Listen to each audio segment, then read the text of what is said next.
Yeah, suddenly I feel the need for a prayer. Dear Lord, baby Jesus, or as our brothers to the south call you, Jesus, we thank you so much for this bountiful harvest of Domino's, KFC, and the always delicious Taco Bell. When I was a child, I thought as a child and spoke as a child. But when I became a man, I took that child out back and had him shot. Things liable to get a little dicey around here. Now, before we do this, let's go over the ground rules. Rule number 1, no touching of the hair or face. Of course. And that's it! Time to be bad.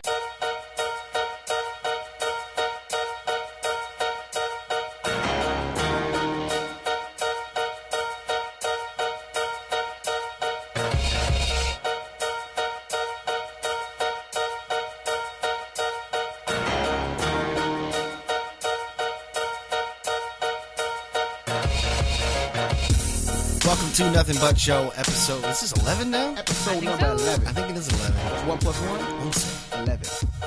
That's my limited Spanish. Welcome to the show. We got a hell of a show for you guys today. We got some good guests in here in the studio. Yeah. We got Lisa May coming in from the Kevin and Bean Show. Ding. Ding. Yay. Yeah, exactly. And Mr. Mike Catherwood himself from a whole plethora of things, but most famously Dancing with the Stars. No, most famously Micah's Dreams. And Micah's Dreams. Mike is very, and very the 5-pound graphic gummy bear challenge. Oh, yeah. What about the 5 pound? That ended up being a half-inch gummy bear challenge, which is like Micah's weekend he had in Hawaii. Yeah, Micah. So, hey, how was your weekend, man? How was Hawaii, man? You were gone. How was TSA? It was all right. Oh, yeah. You got any good pat-down stories for us? What happened at TSA, Micah? I can't believe I was so stupid. When I packed, I wasn't thinking which bags I was going to carry on and which ones I was going to check. And so I threw... They found all the lube? Yeah, they found the lube. Way to step on the story, Jake. Yeah, it was like maybe I was trying to make a joke. I didn't know that's actually what they found. Yeah, the thing is he's not kidding. Yeah, I didn't know that. It was like a 16-ounce bottle or something like that. So of course they saw that. It was brand new too. I was a long pissed. vacation, man. And you could tell the guy didn't know what it was. He's like, he just pulled it out. He's like, this isn't allowed. And he's like, we gotta scan it again. So But he winked at you. He's like, it's not allowed. But no, he didn't know at that point. So they went to rescan the At that bag. point. And then the lady was working the x-ray machine, and he's sitting there reading the bottle, and I'm like, oh, he's going to figure it out. And then he starts smiling, and then he points at it and shows it to the girl. So he knew what it was after that. But, Honey, what you doing with all that lube? Yeah. So I had to throw away a brand new bottle of lube, so I'm really disappointed do they in not myself. have adult shops in Hawaii? No, they do. That was our first stop before we even got to the hotel. Yeah, but lube ain't cheap, though, man. Lube Fuck no, especially not in Hawaii with all the taxes, man. They gotta import that shit. Gas is more expensive. The lube's got to be bad. There's no native lube plants on Hawaii. Yeah. They gotta import that shit. You bust open some aloe vera leaves and shit. It's like milk. Yeah. You know, that's just expensive in Hawaii, too. But yeah, I was a little disappointed with Waikiki. I didn't really have a car to go very far, so it was pretty much just malls. You were better off because the one-way streets are horrid. Oh, yeah. The one-way streets will get you every time. Then you got to like loop around like the whole island. It's bad. Yeah, but I did go over to check out the new Disney resort over there, the Aulani, and that's gorgeous. I would highly recommend that if you guys want to swing by there. That's what the resort is called, Aulani? Yeah, Aulani. Yeah, I got a postcard. I was wondering what those tweets. tweets were. What's that- I what's thought that name you about? went straight for a week or something. It means like message from a chief or something like that, or message okay. from I heaven. thought Like those were there's smoke like signals. two different interpretations. Yeah. Let's say they make it cheesy, something like the Aloha or, Yeah. The Maya, the King. No. No, message from a chief's that's not cheesy at all. No, it's pretty sweet though. They went all out. They had like a ton of like cultural advisors. Like I was talking to some people who didn't even know that I have affiliations with Disney a little bit, and they were like, "Oh no," they were impressed with all the culture and stuff they worked into it. So it was actually the most authentic thing that I saw the whole time I was there. They have the characters there and all that kind of stuff, like Mickey Yeah, and yeah. then I got a picture with Stitch, not Lilo, because apparently Lilo's offensive to their culture for some reason. Okay, yeah, I meant to have heard Yeah. that before. Now, what's that about? I have no idea. I just heard it through the grapevine. Is that big ass nose? Because Lilo do have big. She got a big motherfucking nose. They don't mind Jews in Hawaii. No, I'm talking. There's that 10-foot pole. But no, seriously, like I've heard this before from other, like people I know, of Hawaiian and of Polynesian culture that Lilo was offensive.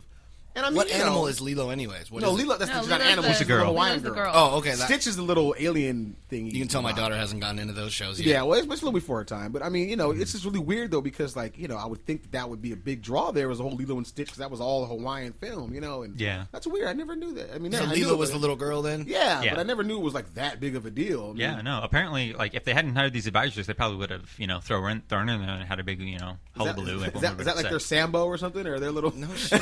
You know what I mean? Like That's like their midget? yeah. Like, Hey, speaking of, we did a wonderful interview this week. Nell and I did with Brad Williams. oh man, for those of you that don't know, man. And I can say midget because Brad says midget. Yeah, well, Brad He is, loves that I got word. the pass. Brad is a little person, okay? For those of you that aren't comfortable with the M word, okay? Brad is a little person, and he's also a comedian, and man, this dude is hilarious. Not because he's small, in stature, but, I mean, he just comes with some really, really, really insightful stuff, and then mixed with the fact that, yes, he is, in fact, a little person, or for those of you that, are comfortable with the word a midget, then, he always has a nice spin on things. I mean, there's things that we never, like, he told a story on the Adam Carolla show about having sex with a 300-pound woman. Okay, now, I'm a 250-pound man. I don't want to have sex with a 300-pound woman. But I want to hear how he Could did you it. imagine what that must have been like for him? I mean, that'd be like us having, like me at 6 feet having sex with like a 9 foot tall, 600-pound female. Yes, I can. I can imagine. like Avatar or some shit. You know what I'm saying? Like, I hope you painted that big bitch blue. With Zoe Saldana Yeah, I mean, yeah. I'm sorry for the or interrupting Nick here, Cage. but Good Nick Casey, Cage also. Casey, I just want to let you know, Yankees are playing Boston right now. It's Yeah. 9-0, New York. I believe that's officially a I shelling. just want to let you know. That is a shelling. Oh. Where's Johnny Cupcakes now, bitch? Oh! For those of you that That's don't like know, a knife to the heart and then just turning it as far as it goes. and then Mariano got what 602? 602. Well, he's probably going to be Yeah. up to like 609 by the end of the season. Right, no shit, but he broke the save. I'm sorry, I had to cut you off to tell you that. Yeah, but it's all good, man. So yeah, Lacking. I don't even remember what I was talking about now. I've been over here eating on this here cookie. Eating wheat Man, cookies. Tell you, man. Shout out to where'd you get these from again? It's the This is the Eden Therapy. Eating Therapy, man. Over here in Hollywood, man. They come with that good stuff, man. I'm like on a dispensary mission, man. Like I'm Yeah. trying them all out. We should do that one day. We should just go to different dispensaries. Go to all the different ones? Yeah, but like make a rate like a Zagat. Well, for the good thing dispensaries. is they give you like a free joint or whatever if you're a first time patient. So it's like that's the point. We just go around roll town around and get free joints all day. But no, seriously, we should do that. Like put together like a nothing but show dispensary Scavenger hunt. Yeah, no, I'm serious, man. Like a directory, you know what I mean? So that people can go to our website if they want to. They can, and then LA, and they need to get a medical marijuana dispensary because like they say, like understand that for us, this is not just about getting high. You know what I'm saying? This is not. No, it's about I'm actual joking. physical therapy, man. Because there are people out there, as I'm sure you know, that are afflicted, and this is the best way for them to resolve that pain. I can speak from personal experience. I don't have a card per se, but I've got a bad right foot, and I've got some sports injuries over the years, and when I go ahead and smoke the chronic, some of that pain goes away, and I don't particularly care for Vicodin and that make you sick to your stomach. Yeah, but if I roll a fatty, sit down and watch some Maury, all of a sudden it's all good. Unless they start telling you it's your baby, then you can start getting paranoid. Yeah, that was our baby, and we got a problem. But let's roll right in here with our Casey. Well, are we calling it Casey's Cans yet? I don't know. Officially? We haven't come up with a segment for it yet. I've name been for trying it? to Officially, it's build just a the movie website, which review, I'm but, slacking and failing at. So, but yes, I think we're going to go with Casey's Cans. All right, so let's get into Casey's Cans. Do you have a philosophy of why you think film criticism is important? Well, film criticism is important because films are important. Never stand in line for a movie. It's all about private screenings. Well, I'd love to stay and chat, but you're a total bitch. That's what I think, and that's what I think of you. Hey, where are the white women at? Okay, I'll own I'm it. sat here trying to think of something pleasant to say after that, and I can't. What do you got, Casey? Okay, I actually slacked a little bit at going to the movies this week. I know. Gasp. I Oh know. my God. I did see a few, but there were a bunch that I kind of steered clear from. They were all in French For and they many- weren't popular. Yeah. No, there were a couple things that came out that were getting such terrible reviews, I just didn't even bother. And then other things I did see. But out this week in the movie theater was Abduction, which I almost went to see because I wanted to see if that Twilight kid could act. And then saw that it had a 0% rating on freaking Rotten Tomatoes, and said, "Wow, that's what Bucky Larson had." You realize that you saw Twilight and you know he can't act, so you didn't That- need to see it. Yeah. Was he at least shirtless in the movie? I don't know. I Have you didn't see heard? it. Okay. Yeah, Ralph and he's touched on legal it. now. Yes, so he is. I had many friends. Is he that young? Yeah, kid's Yeah, like no, he's 18 he's a kid, or maybe though. maybe 19 And now. that's or the something. problem with him is like Ralph has touched on this on the other Kevin and Bean show this week, was that Taylor Lautner looks amazing with his shirt off. He got his buff. He's well put together, and then he opens his mouth and like this 18-year-old like prepubescent. It's not even the speaking voice that bothers me. It's his stupid laugh. His laugh is like this high-pitched cackle. Like if you see him on interviews, I can't. His delivery, his acting, his delivery isn't very good. I'm Taylor Lautner, and I'm really happy to in be playing an interviews, action star. He's overly media trained because he was like a kid actor and stuff. So he's like overly media trained, where you're like, just talk to me, don't sell yourself to me. You know, I'm not hiring you for a movie role. You don't have to like, I don't know. There's just something about him that bothers me. I have a feeling he's super religious. Could be. I just have a weird like hunch. Not based on anything, but just a vibe. Like I just have a feeling. Yeah, I don't know what's up with this kid, and whatever. I didn't go see the movie. I think it's up to like, I don't know. If I had Rotten Tomatoes pulled up, I could tell you, but it's not 0 anymore, and I think Bucky Larson still is. Are you serious? Yeah. I gotta tell you, Mike is doing a search over here on Google for Taylor Lautner. He types in Taylor Lautner. The first thing that Google automatically auto finishes, Taylor Lautner gay. Well, who knows? Who knows? Google knows. No, but all, I think he's actually dating his co-star in the movie, Lily Collins, Phil Collins' kid. Robert Pattinson. That is Phil Collins' kid, isn't it? Yeah. I forgot about that. I remember seeing. I mean, you know what's funny is as you get older in life, like I'm sure you can relate. Oh, yeah. Jay.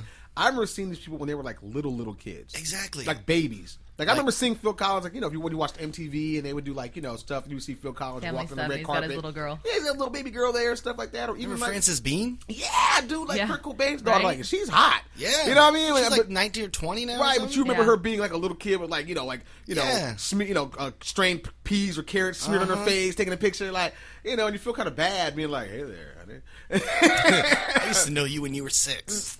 How you doing now? So I just looked up an abduction at 4% on Rotten Tomatoes Wow. with like over 20 reviews or something too. So it's not like only one person saw it and reviewed it. And that has Sigourney Weaver in it, right? Sigourney Weaver, Jason Albert Isaacs, Brooks.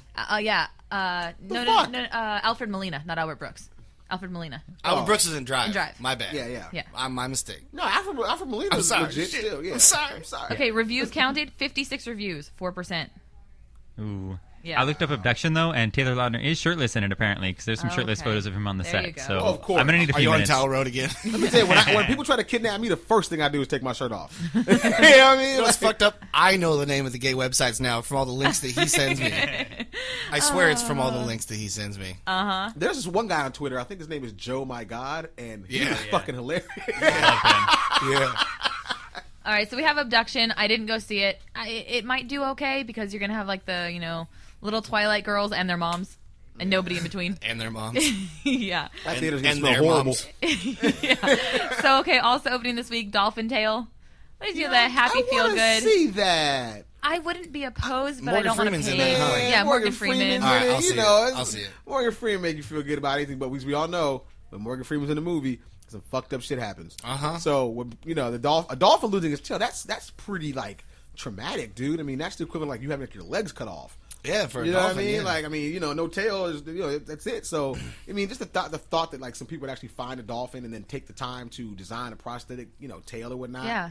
That's pretty. It's kind of a cool story. That's a true they story, made right? money on it somehow. And it's getting good reviews, so it's probably not the worst choice this weekend. How much better than Soul Surfer? was gonna say, That shit was horrible. It's getting Yeah, I good didn't see reviews that because it's either. been Oh my 20. God. It's been 20 years since Free Willy, so it's gonna get good Yeah, reviews. They need another It's feel-good. the new Free Willy. A feel-good SeaWorld story. The only good thing about Soul Surfer was when that little girl got her arm bit off. Oh, I'm sorry, I'm gonna say that shit. That shit had Carrie Underwood. It was like a big, it was like a 2-hour long But you saw TVN it. movie. Yeah, I watched it. Like I think it came on Right after Season of the Witch, he saw it. Yeah, right. No shit. And Sorcerer's But Apprentice. no, yeah, I like that one. But I like Fantasia. I like Jay Baruchel, but I wouldn't even see that. Yeah, I feel you, man. But no, it's just like, is that even his last name? Yeah. I've been testing Baruchel this whole time, like Jay Baruchel. see- Baruchel. You should see the pictures Mike is showing me over here. Oh man, More Taylor Lautner? I don't. Glad I, No, let me tell you we're something. well beyond Taylor Lautner at this I've point. never been so happy to be sitting directly across from someone. I go see the back of Mike Dell. Fortunately, I don't even want to know what's on the other side of that thing. It's amazing, I've not ever seen a gay man that has like long, scraggly hair. Now that I'm noticing all these pictures, they're all like short and groomed and well kept, and everything. I'm kind of jealous. Nah, the gay. No, let me tell you something, man. If the gays, they take care of themselves, sir. Because it's not like a woman who will accept your faults and accept this and accept that. Yeah, exactly. They literally can do better. You know what I'm saying? Like they look at a guy and they're like, you know what? Yeah. Like seriously, like every gay man's best friend and worst enemy is the crunch gym. It's because amazing. you go there and you look great. Equinox. Or Equinox, right. You go in there and you look great, and then it's like you walking around and it's like there's a replacement getting off a treadmill. You know what I'm saying? So you got to be on your shit. I thought Rick Perry was a homosexual's worst enemy. Nah, I think Rick Perry's a homosexual.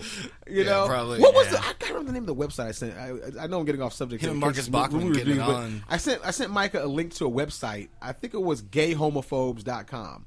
They had the list. Oh, yeah. It had the list of Michelle Bachman's husband. Well, it had the list of all these big anti-gay, proponents and whatnot, and lobbyists that had been busted doing gay things, like having sex with young men. I call that gay, or call Is that what that call is? boys, Yeah, or that's called male escorts, or being busted with gay porn in the box. trunk or whatever it was. There was some really interesting stuff in there because they always say, man, like the squeaky wheel, gets the oil, but sometimes I wonder what kind of oil it is. You know what I'm saying? Not if you can't get the oil on the airplane, yeah, right? Some banana body oil. What else happened at the movie fair? Killer Elite opened, which I want to see that. I would have seen it. It's going to be gratuitous, but I want to see it. Dude, I'm totally fine. It's a I guess kind of shoot 'em up ish type thing, but it's based on a true story. I don't know much about it, but it's Jason Statham, Clive Owen, and Robert De Niro.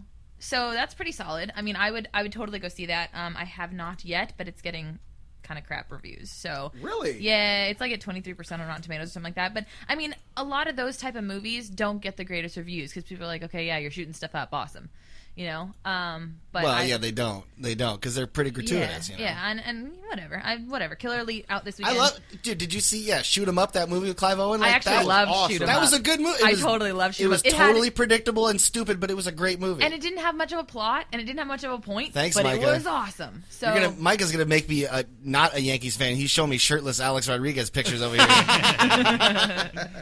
All right. Also opening this weekend, a couple of independent films that I'll blow past really quick. Puncture with Chris Evans. It's based on a true story. Never mind. Never mind. Puncture. Oh, I would like to punch you. Come on. I got a Micah joke, a Tony Romo's ribs joke. I mean, I can just keep going.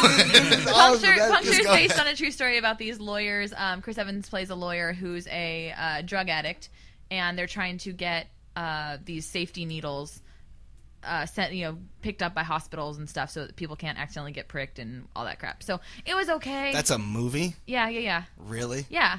It's okay. It's not great. I think I'd see Battleship first.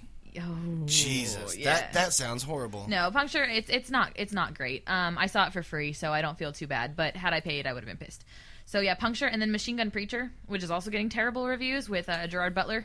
That's a terrible name for it. That's like a shitty hipster band. Did you hear about that? We're Machine Gun Preacher. Yeah, it totally does. Yeah. Thanks for coming out, Mom and Dad. No, but have you heard of that movie Hobo with the Shotgun? Also, I hear that's what awesome, I thought though. that was at first. No, I hear that's awesome. Everybody that I So know did that I. has seen it said it's great, and I think it's on Netflix like Instant Watch. So I'll have to watch that one of these days. But then, as far as the big release of the week was Moneyball. And I did see Moneyball. The big release. I'm sorry. I got gay pictures over here. I'm looking at. That's all. The big release is always the Moneyball. Shall we just keep going here? Yeah. Moneyball is Brad Pitt and Jonah Hill. Yeah, it is. And Philip Seymour Hoffman, and it's the true story of Billy Beane, the general manager of the Oakland A's. I do want to see that. All seriousness, I want to see that movie. It's good. I think I expected it to be awesome because it's written by Aaron Sorkin, who wrote Social Network and who wrote West Wing and Sports Night and stuff, a bunch of things that I absolutely love. Haven't seen any of them. And it was good. It was really well acted. It was really well done. A bit slower than I expected. I'm curious to know how people who aren't into baseball, view it or think about it or whatever. Just because it is so baseball intensive. I was gonna say it's a pretty narrow audience, huh? Yeah, and my dad has been in the whole baseball scouting thing, whatever. And so the thing that cracked me up is you're seeing Brad Pitt sit there with all of these guys who are scouts in a room talking about players and who they should sign and all their stats and everything. And all of these guys are over 70. Oh, all the real scouts. They totally are. And I was just laughing because I've heard stories from my dad about these scouts and how they've been around for forever and they're so set in their ways and, and they're tough to work with and deal with and whatever. And I'm just cracking up because I'm like, oh my gosh, like those are those guys that I've heard my dad talk about for so long. Straight out of Central Casting. Yeah. So yeah, I mean, it's a good film. It is a good film. I want to see it because of Jonah Hill, honestly. He's good in it. Other than the fact that I like baseball, I think Jonah Hill... I'm not always a Jonah Hill fan, and I thought he was really good in it. I'm not always a Brad Pitt fan. He was good in it. Philip Seymour Hoffman is always good, and he was great. I just want to see it for the nostalgic thing, because, like, you remember in 6 months when Jonah Hill finally ODs on whatever the fuck he's taking to lose all that weight? Because he says Brad Pitt's got him, like, helped out on a diet, but I don't Is that what they call cocaine these days? He looks like a bobblehead now, because he's got this giant dome on, like, this thin frame. Allegedly, right. Like a White Star Jones? No, listen. I remember I actually ran into Jonah Hill. Jones got a giant head. I ran into Jonah Hill one time at K-Rock, and it was the weirdest, like, thing ever, because at the time I was still about 270, 280. I was much bigger than I am now. And he walked in the hallway, and I walked in the hallway, and this shit looked like one of those, like, bad, like, sitcom things where I went to the left and he went to the left. And I went to the right, he went to the right. And we like, we'll try to squeeze through, and like, that wasn't happening. So I had to walk back in the studio. But, like, the only thing missing from the scene was, like... I wish I could have filmed Dude, the only thing missing was, like... the Benny Hill music. I'm trying to get around here. It was like, fat black man trying to get by a fat white man. And the K-Rock hallway's got to be, what, fucking 4 feet across? Yeah, if I'm being generous. I mean, I wish I could see that. It was hilarious though. So I mean, this is like his last movie where he'll be fat. Hopefully. Well, I saw the movie and I saw him on screen. I'm like, oh yeah, this is when he was still fat Jonah Hill. Yeah. Like, well, what's weird is he's doing press right now for The Sitter, right? And he's fat in The Sitter. Yep. If you see all the the previews and trailers, he's fat, but he's doing all the press, and he's thin Jonah Hill, and it's like, it's weird. What the hell is this? It's like two different people. But it just shows you how you should have lost all the weight after you had stuff to promote. Yeah. Then it wouldn't confuse us so much. You can't take that long of a break, though. But one more thing that was out this weekend that I don't get to see until this coming week is the Pearl Jam documentary. Oh, okay. So the Pearl Jam 20, it's been 20 years since the 10 album, and I hear nothing but good things. I hear people saying that it's a great music documentary, not quite as strong as the Foo Fighters Back and Forth one, which I thought was phenomenal. So I got that to watch. It's on the DVR. Yeah, it's good. It's a really good documentary. But then there's a bunch of good stuff coming out next week. So, and I've seen half of it already. So we got that to look forward to next week. This week in the box office top 10, number one as She's on a expected. roll. Listen to that. I know. Look, right. We're staying on time. This week on the top 10, as expected, Lion King in 3D came out with just over $30 million.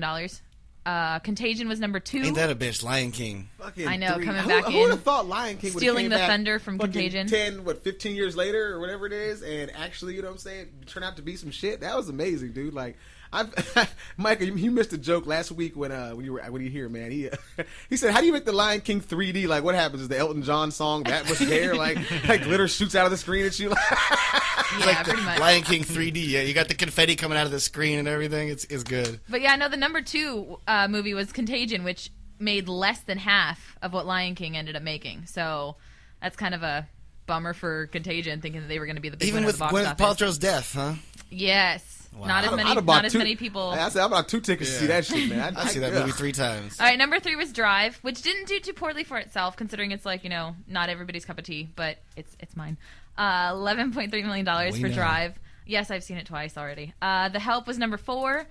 Straw Dogs number 5. 6 is I Don't Know How She Does It, which I can't even say that with a straight face. I don't know how she does it. That bitch is hideous. I wish Hollywood would stop trying to make me think that ugly white women are attractive. Like, I was watching Green Hornet this morning. Like Cameron Diaz? Am I the only one who realizes Cameron Diaz is fucking hideous? Like, I mean, I woke up and granted I hadn't smoked no weed as well. I was a little irritated and shit. But I looked up and the first thing I saw this morning was Cameron Diaz like making that like face and shit. I was like, who's casting this woman? Like, who's... It's like the Renee Zellweger face. Yeah, like how much dirt do they have on the people that are casting it? Because I can't believe people are actually giving this woman the roles. Oh yeah, the woman is she's my ex-wife, and I hate that bitch. Looks better than Cameron Diaz. You know what I'm saying? Like, I would give her that much. I don't know. What else, Casey? What do we got? All right. The Debt at number 7, Warrior at number 8, Planet of the Apes number 9, and number 10 is Columbiana. So by the time you hear this, there will be a whole new set of movies already in the top 10. Well, so we're a week behind on that. Sounds like you got some movies to watch here. Cause you didn't I know. I didn't see too many this week. I only saw 2. Get on it then. How you gonna call Casey's Cans if you ain't watching no movies?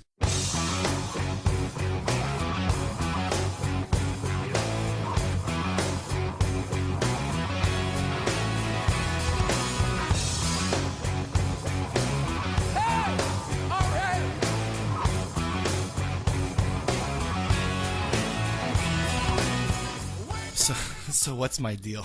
So what's your deal? Well, I don't know who. No, you know, you're a man, I don't know who you I saw Anel out on Twitter. Mhm. That's a lot more professional than it was. I saw Anel out on Twitter and figured he was fairly accessible.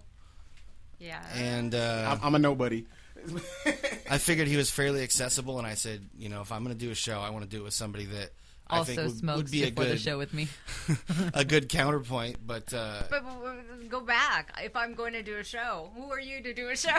And I don't mean like who are you to. But no, I mean, I'm still asking myself the same question. What's your deal? No, it's just I've been a musician for years and did a lot of touring in bands and got to the point where it was like I used to get a love out of playing live and going on stage and playing, and then it got to the point where it was like the older I got and the more bands I was in that broke up and the more, you know, having a kid and being married, you can't really live in a van and go around and try and tour and have that life anymore. And I said, you know, I talk a lot and I'm always getting told to shut up, so why don't I start a podcast, because that's what everybody else is doing now. And I literally found him on Twitter, and he's like, who are you? And I said, look, I'm a fan of, you know, what you've done. I'm a fan of the show. I'm very familiar with what you guys do. I said, and I want to do a podcast, and I want to have you as a co-host. And he told me at first, he's like, I got some personal stuff going on. You know, I can't do it for a while. You're going to have to wait. And I was like, all right, we'll wait.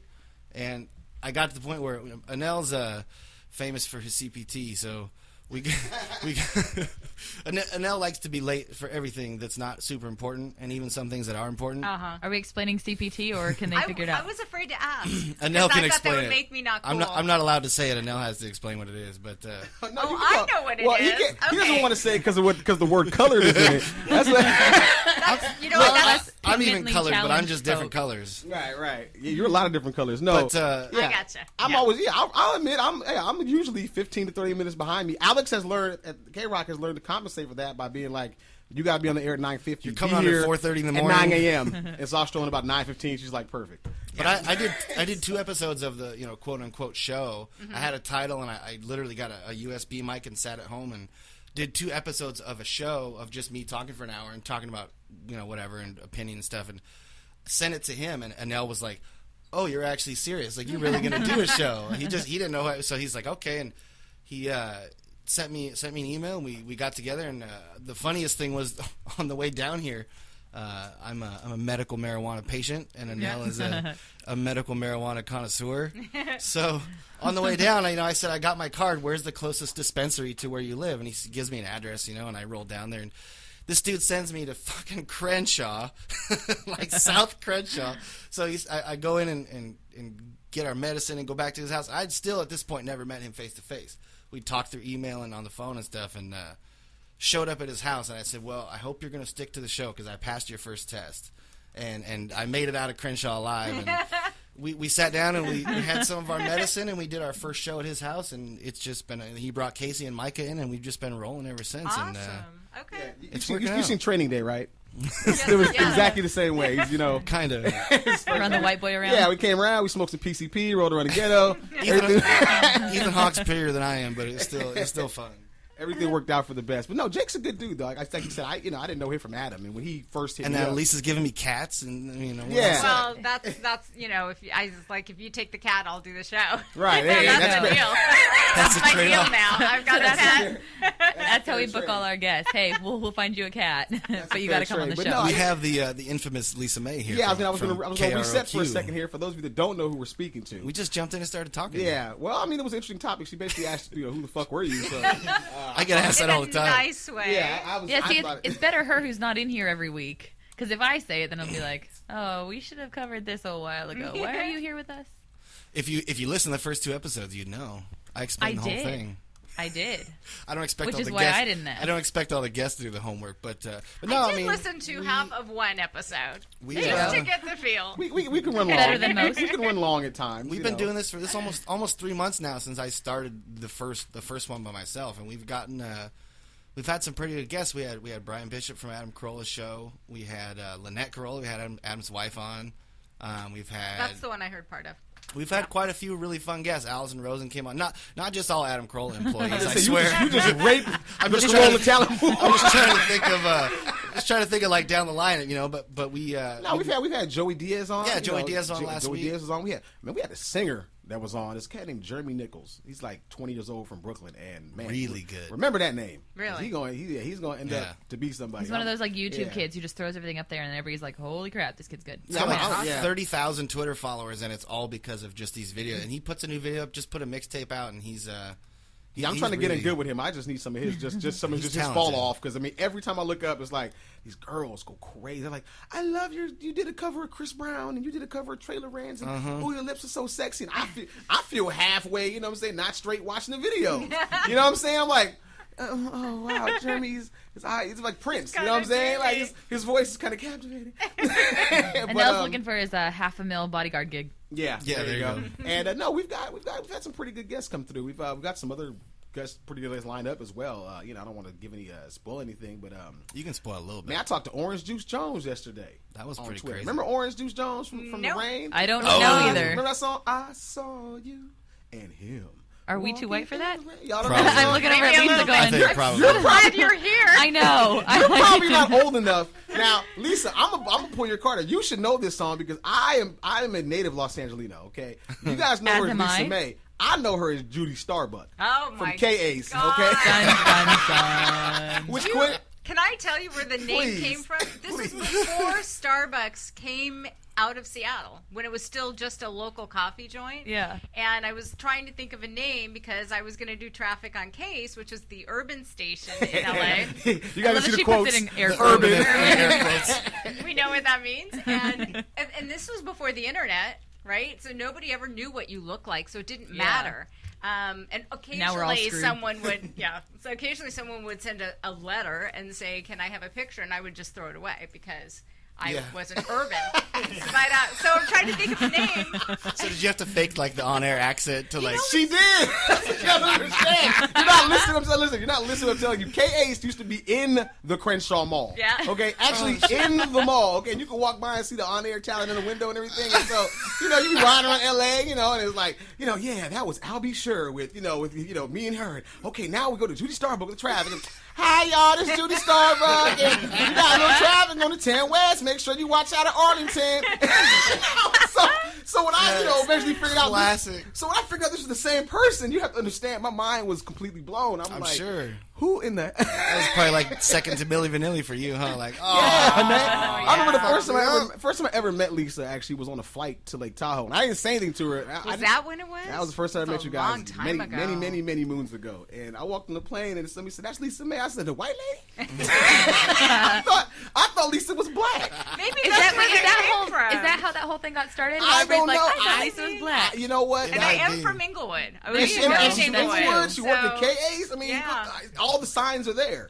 You know what I mean? Like she's seriously, dude. She's like that the ringer picture that the Cuban team had. Where was it you sent me to? Where was that? Cafe 420, Crenshaw and what? That was on Crenshaw. It was between Crenshaw and King.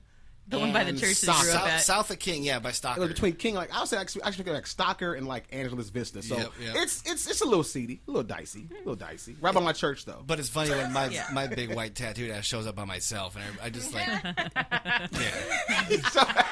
He's like, I forgot my Kevlar vest in the trunk. The worst part, honestly, and I'm cool with. I mean, I can talk to anybody, and most of the time I can talk my way out of any situation for the most part. But the weirdest thing is walking out of there because you have this white bag that has a little RX symbol on it, and I'm walking up Crenshaw. Everybody knows what it is. Exactly. Past like barbershops and everybody's outside just talking and bullshit. I'm just kind of trying to be real careful walking by and just keep to myself. And everybody's going cop.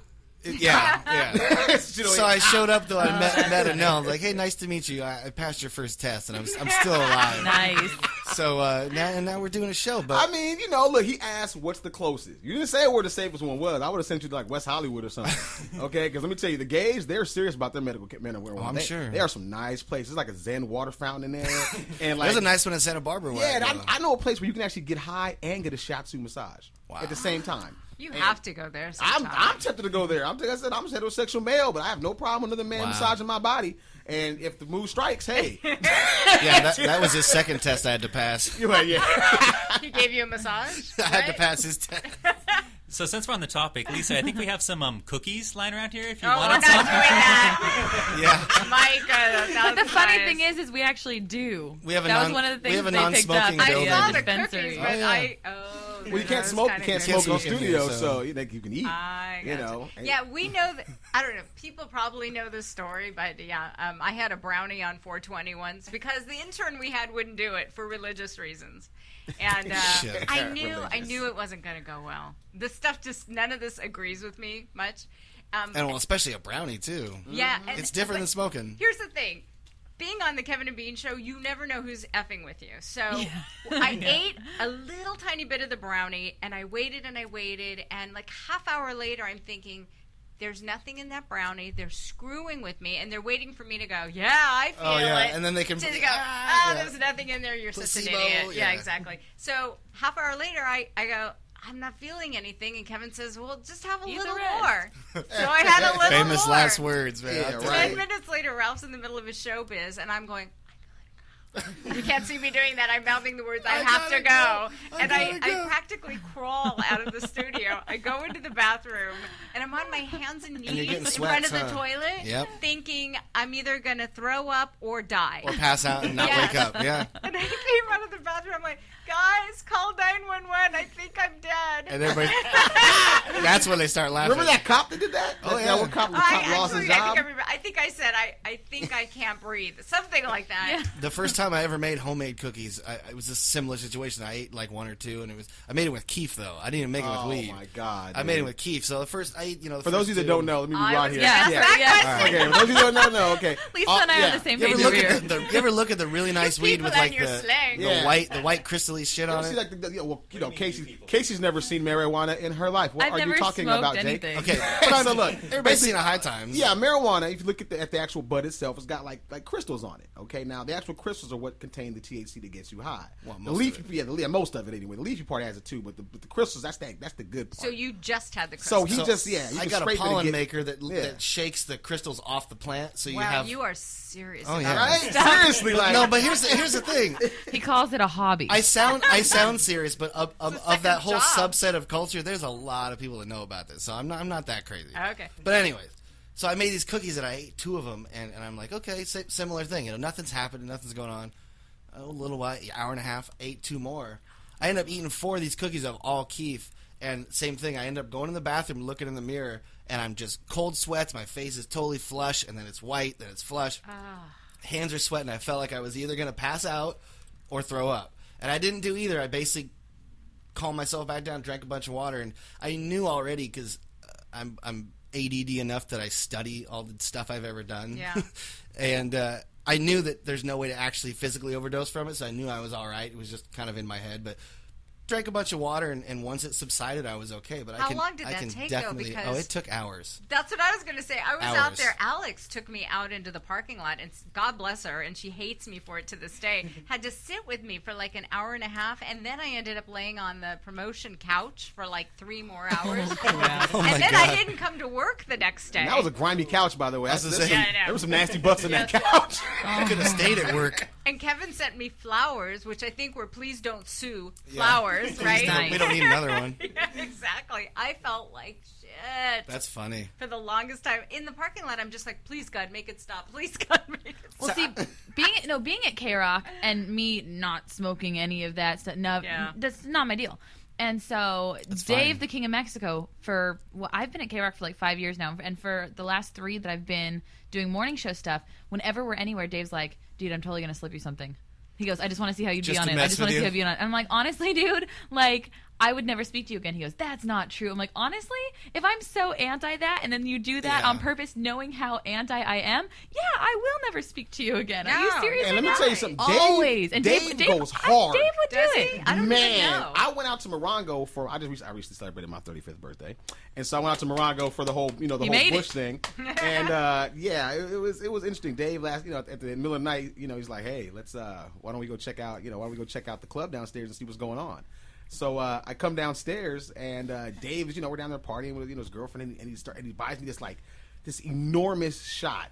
Like, he goes, what you drink? I'm like, I drink Hennessy. He's like, okay, let's take a shot of Hennessy. I'm like, no, son, you don't take shots of Hennessy. Like, that's not a suitable. That's a sip and drink. That's not a suitable drink. He's like, no, it is drink it. I'm like, And I'm like halfway scared. Like, who is this person? I don't know this man. Like, Dave is quiet and cuddly and likes pandas. And man, Dave gets some Patron in him, and Dave turns into like a Latin pimp. He's like, no, you gotta drink it, man. That was the end of the night for me when we were down in San Diego for Comic-Con. Dave's like, shots of Patron, I'm buying. And I'm like, dude, I really don't want it. He's like, dude, it's one shot. Well, I had like, 2 beers prior to that. Yeah, okay, sure. And I was like, okay, well, and I'm not a shot person at all. So I'm like, okay, Patron shot, 1 Patron shot after a couple drinks. Okay, and I was like, that's the worst thing to take a shot of too.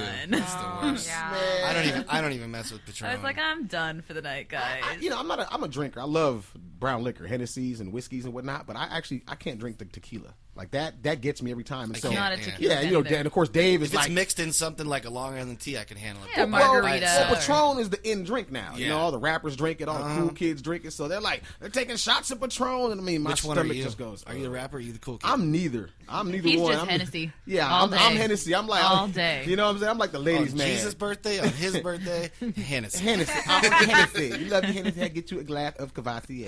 That you know what I mean? Somebody spiking your what you talking about though? That happened to me in high school. Somebody put LSD in my soda at lunchtime. And it was a friend of mine, quote unquote, air quotes. Wait, no, you don't know. Hold on, no. Go back. Hold on a second. We had talked about trying it sometime, and I kind of backed out of it. LSD? I don't want to do this. I don't want to try LSD. It. Yeah. As in, if I knew the whole long scientific name, I would say it to confirm it. Yes, LSD.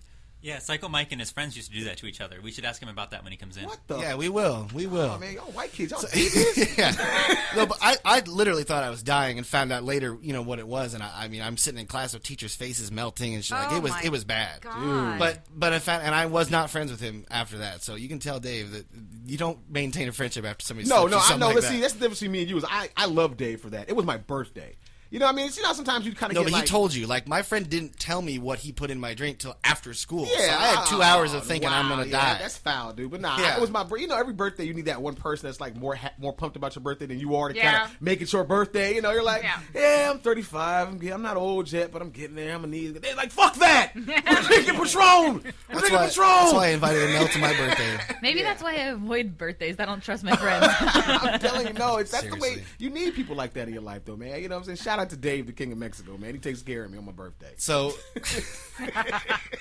what happened then when Starbucks? I'm sorry, I go back to the Judy Starbucks. When Starbucks came back to town, at staying on topic. I will tell you that right now. It's the weed memory, but it comes back. It comes back, and I go, oh yeah, she was talking about Judy Starbucks. Not that interesting. All I was going to say is that Starbucks was just in Seattle at the time, and I had a friend who lived there who said, Starbucks, you should. Actually, I think she sent me a mug.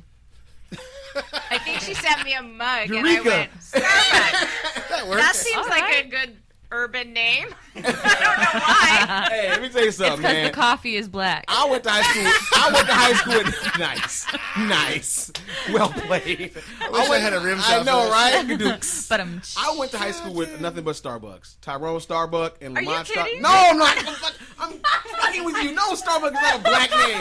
If you came in, my name is Lisa Washington, or I'm Lisa Jackson. I would That would have covered it. Yeah, Lisa Carter. I mean, what you talking Lisa Starbucks. Nobody questioned it. Let me tell you something. The NBA has assortment of 5,000 black men that have played in it. Starbucks. Not one Starbucks. Okay, it's a good name. I'm not saying it's not a good name, but I just don't know. Is that somebody's last name? I don't know anything about Starbucks origin, but it just.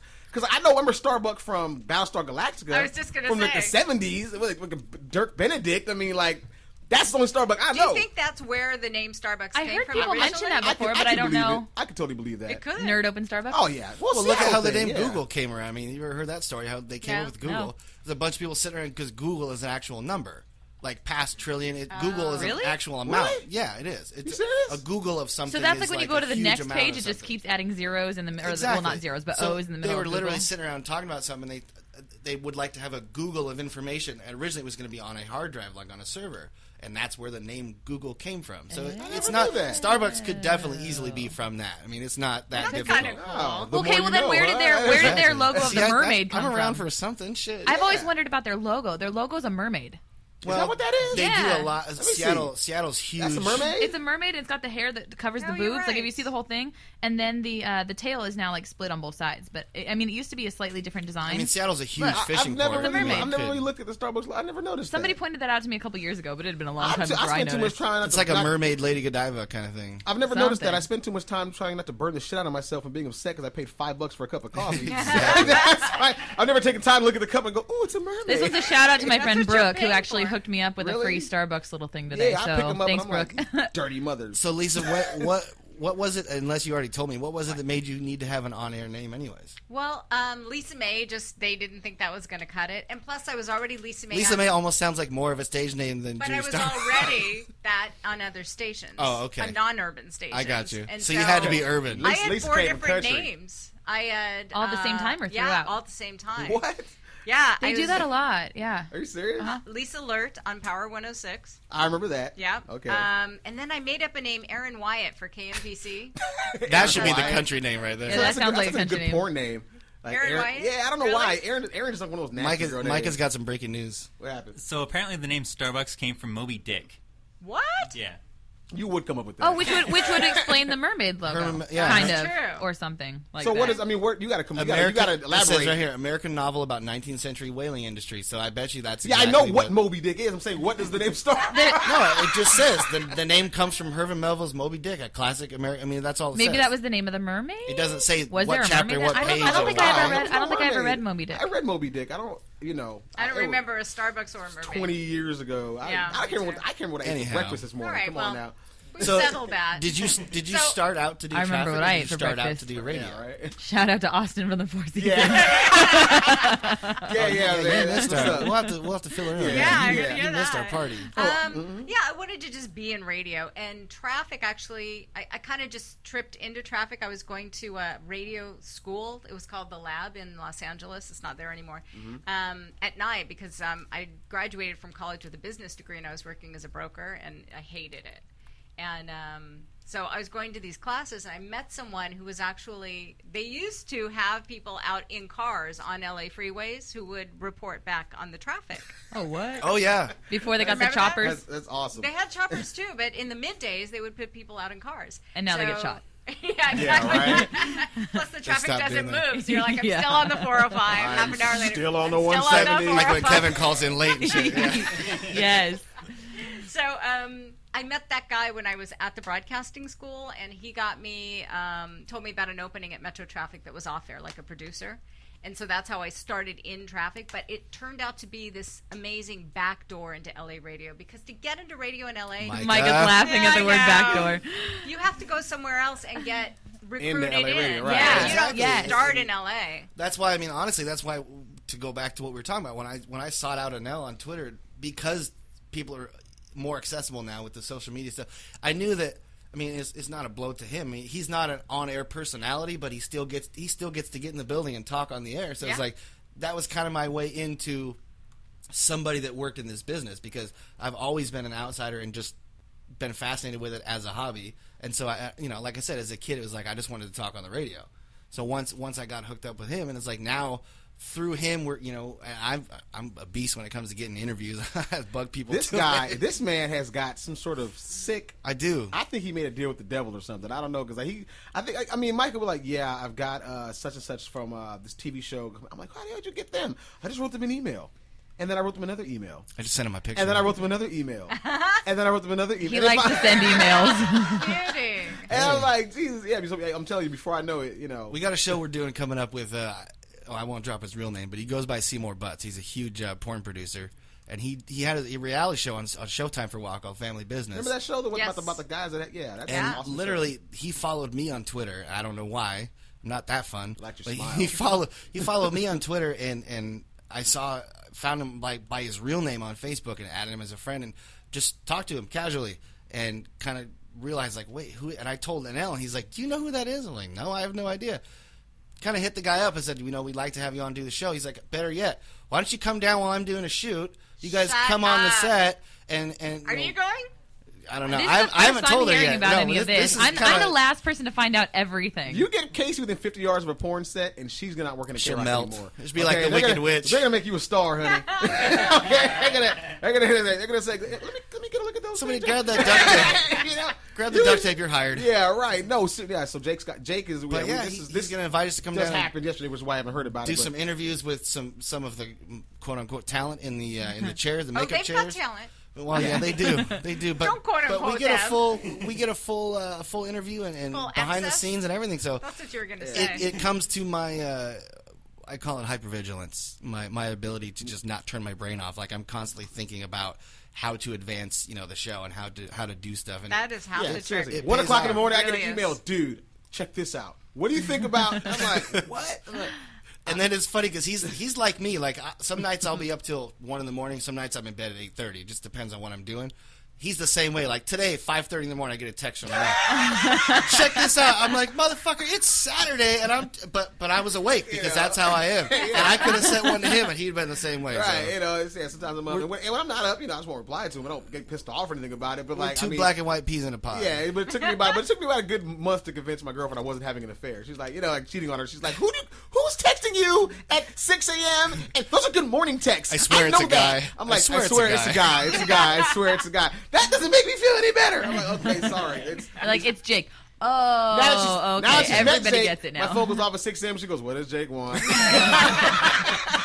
Hey, my wife does the same thing, so you're fair. She goes, is that a no? I go, yeah, it's a no. Yeah, it's a no. Yeah, that's me. But then again, it's a good cover. Right. So it recently came to my attention that you guys also won the Marconi Award. Talk about bad segues. It originally came to our attention. We never know. We aren't told that we're up for it. We aren't told that we won, and we're certainly not invited to the ceremony. I was going to ask you about that. Well, that's kind of dumb. They just tell you once it's over? It's in Chicago, right? Ryan Seacrest was invited. Well, of course. But I mean, yeah, Seacrest. Wouldn't you just say, hey, we're having this thing, and you're nominated? By the way, you might win. Yeah, by the way, you could possibly win. It'd be nice for somebody to accept the award. Well, from what I understand, they do release a list of the actual nominees, but they do it like a day before they put the like award at out. midnight. So it's like no way. There's a plane leaving in 2 hours if you want to check. So I mean, with the exception of maybe Bean, who is apparently lives on an airplane. He probably has a Google alert for it. Yeah, you know what I mean. Nobody knows. And I remember I saw his wife actually. Where I saw it, I was talking to her on Facebook, and she told me, and I'm like, what? I'm like, okay, that's a respectable award. I mean, that's the best you guys can do, right? I think that's how we found out. Really? Like Donna told us. Donna's or Twitter, somebody tweeted us, or we're like, really? Okay. I think that's somebody at CBS is fired. Seriously, this would be like. I mean, at least they'll send you a memo about everything else, right? Don't say this. Yes. Don't wear this. Oh, words can hurt memo. Yeah, we get that. Oh my goodness. How do you guys get a words can hurt memo?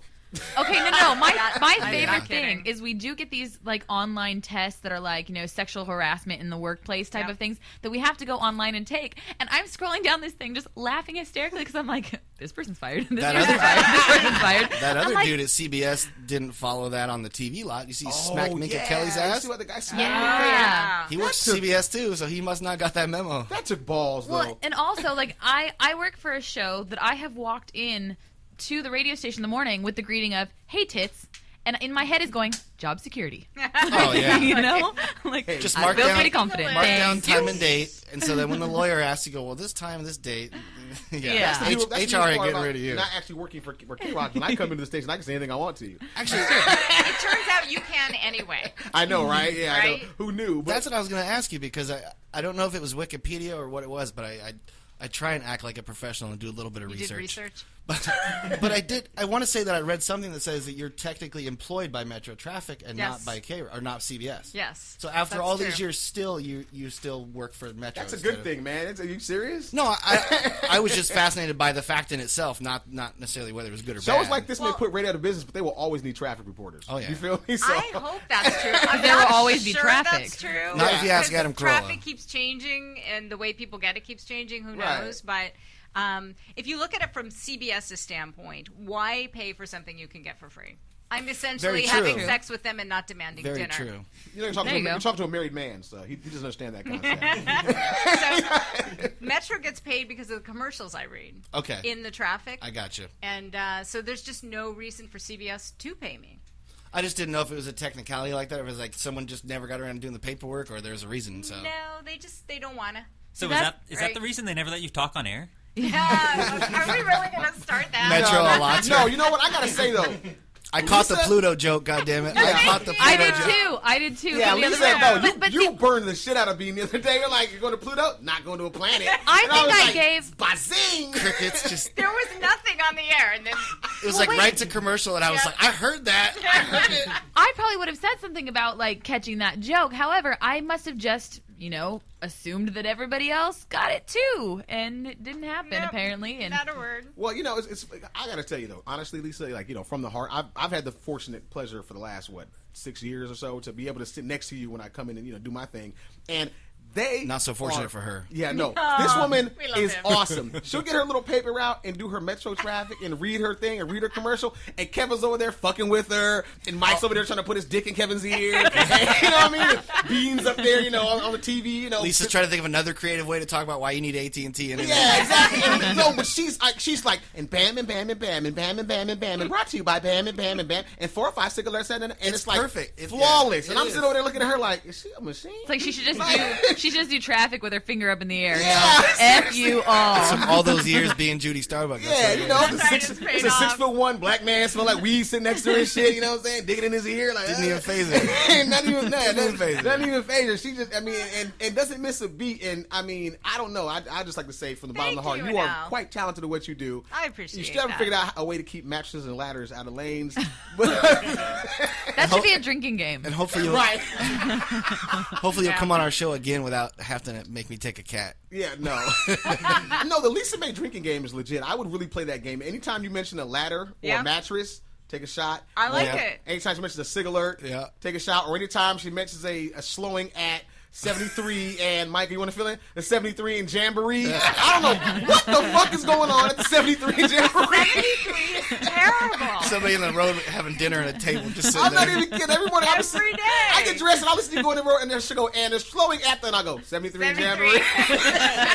Should almost just say when there's not traffic there. Yeah. Just then you talk about What it. is going on? I don't go to Orange County often. What happens at 73 and Jamboree? Where the I fuck don't know. What is Isn't that, that a toll, Irvine? isn't that a or- toll road or something? I think it's the toll road, There should be right? no traffic on the toll road. That's probably There should be, why. Like everybody going on there knows they're gonna have to pay on there. I mean, no one's trying to like get over. Yeah, It's Orange County. Nobody carries cash. What the 73 and Jamboree? Seriously, if anybody from Caltrans listening to this podcast, get on that. Find out what is going on. Make it a 2-lane. Something. I mean, Jesus. I mean, Two-lane seriously, toll you road. gotta have Carmageddon every morning at the 73 and Jamboree. I may and have to just drive down and investigate. What the I have to hell? do traffic You should. reporting investigation. Like the old Yeah. kind from Yeah. the car. Take that back to Kevin and Bean. Tell we should send mugs down to the 73 and Jamboree one day. See what the hell is going on? There's no Del Taco there, so I don't know.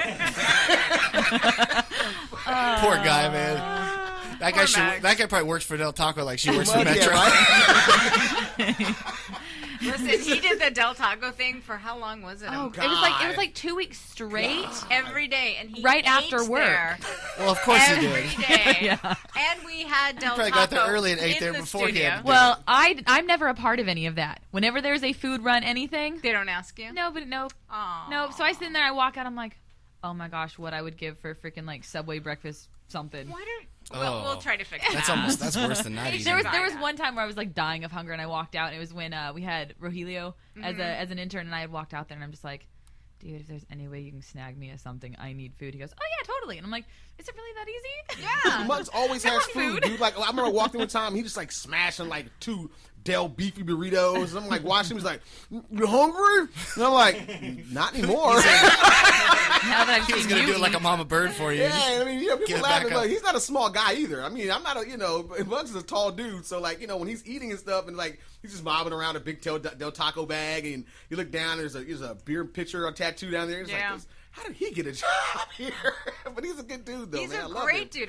dude. He gives the best hugs of anyone I know. Does he? I'm gonna I get call one. it the mug hug. Get a mug hug. The mug hug. It Mug is hug. awesome. I need a mug hug. You just melt into his arms. I don't know what it is. Uh-oh. I think that's a good place to leave it right there. Right, the mug hug. But you don't want Leave to it with watch the him mug eat hug. because it puts you off of food Well, a little bit. You don't want to watch him eat or let Mike Catherwood tell you what to eat. Those are the two, Oh, things, the dear two things you Lord. don't want. Yeah, we'll we have to got- get Mike we on got- that when But he I'm gets in going to here. tell you something about Mike. The whole time that he was there, and he helped me and Miss Cleo with our diets. Like, we asked him for help, and he was, like, giving us workout plans and Oh, diets. I remember. But if I we remember. ate something that wasn't on it, he didn't say a word.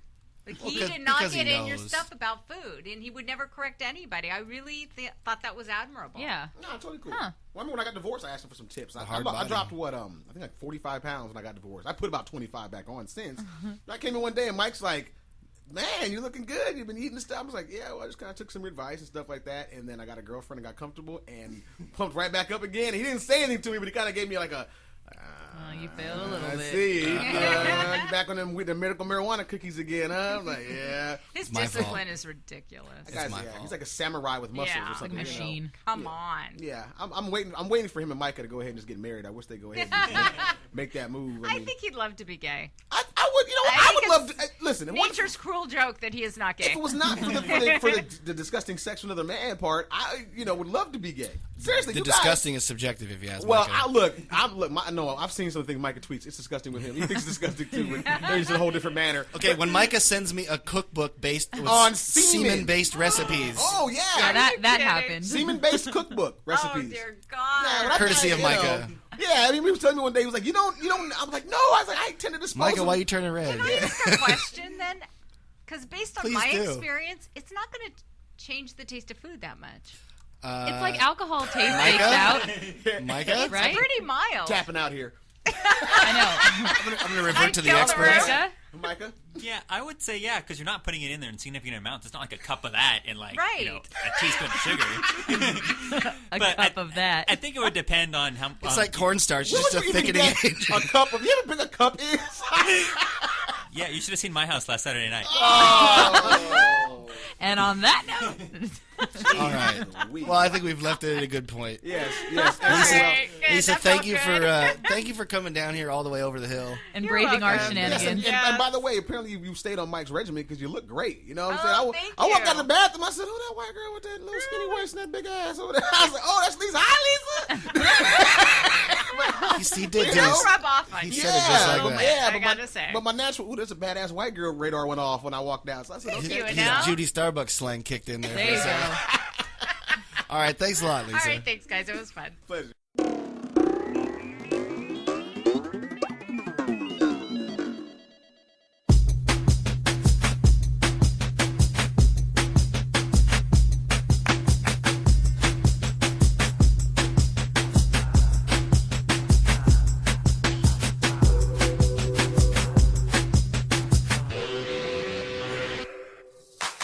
Welcome to the Nothing But Show. We have our long-awaited guest we've been looking for. Well, Mike especially been looking forward to. Oh, yeah. We have Mr. Mike Catherwood in the studio. Woo, ladies and gentlemen. Hi, Mike. Psycho Mike. Please hold back the applause. Yes. We have the huge studio audience here in the house. This is unnatural for me right here because understand, I have seen Micah send Mike what has to be nothing short of some of the most disgusting homoerotic tweets and emails I've ever seen in my adult life. I could send Micah to jail. Yeah, easily. He totally could. Very easily. There's not a judge in the land that would not convict you. Seriously. And like, yeah, and so to see you guys sitting like literally feet away from each other, you understand, I am tepid with excitement here because he's sporting leather. Yeah, I'm shocked. Seriously, I'm shocked. From what I know of Micah's biology, I'm shocked he just doesn't unfurl his massive dong right on my leg. Let me tell you something, man. There could be some unfurling before the day's over. We went to a pool party about a couple weeks ago, and I looked over, and Micah was in a jacuzzi with like 7 bitches, and then I looked over, and I go, are those nipple rings? A pool party is actually really. It's funny that you two went because I think, a pool party is only acceptable for black guys and gay guys. Straight men don't go to pool parties. This was actually unless they had taken it's like their 6-year-old's AYSO pool party. You left out one important group here. You forgot the Mexican family with the oversized pool and the undersized backyard contingent. See, now that's more like open. I'm a real estate appraiser. I think I've seen like 7 pools in the entire city of Downey, and Steffi owns one of the houses that has them. Beautiful home. The home is, but it's like you walk outside, it's like a little, slab there, and like this fucking $80,000 like pool. Shit looks like Virgin Mary tiles. Yeah, custom built in. It was blue, matches like, the hood on the glowing at night. Dodge Power Wagon. Yeah, but Micah gets about the pool, and I'm like, I say, are those nipple rings? And just casually, he goes, well, yes. Very cavalier about it. I don't know if you know this, but I love ass. I love man ass. He says, that's what's implied with Yeah, of course they're nipple rings. Like Yeah. I'm not sure if you're aware of this, but Like, I'm a big fan of cock. Right. I'm a gay male. You know what I'm saying? Yeah, well, welcome to the fucking party, buddy. You know, yeah. But at least I'm not gay enough to have the belly button ring. Ain't that always how it works? So you got the 6 girls in the jacuzzi with the gay guy too. I actually had a friend in high school who is totally 100% straight who had a belly button ring in high school because he thought it was funny. Oh, jeez. I have a buddy that has like he's a Marine. He's a super badass. Like actually this guy's really a badass. He was Special Forces and now he just is like he's into MMA and stuff. He's like this guy's like really and he has a tramp stamp. This is only he got it to be a dick Just to do it for comedy. Yeah, just Yeah, hey, bro, look at the nice tattoo, asshole. Yeah, this guy can kick all our asses easily without breaking a sweat. Yeah, I'm But sure. It's I so believe it. funny. My little brother used to pierce his scrotum at parties for shit like that. What? Yeah, no joke.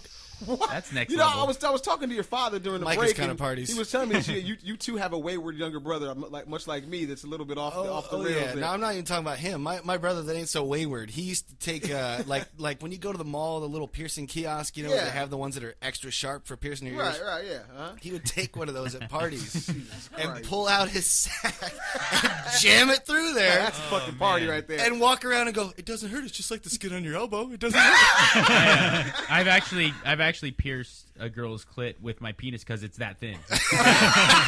That's how small my penis. It's Like so a thin, spear? much like a spear or some type of needle used for piercing. I still don't believe you on how small it is. You're gonna have to show me one. The only that picture on the website. the only gay guy that's ever seen and touched my penis is Andy Dick.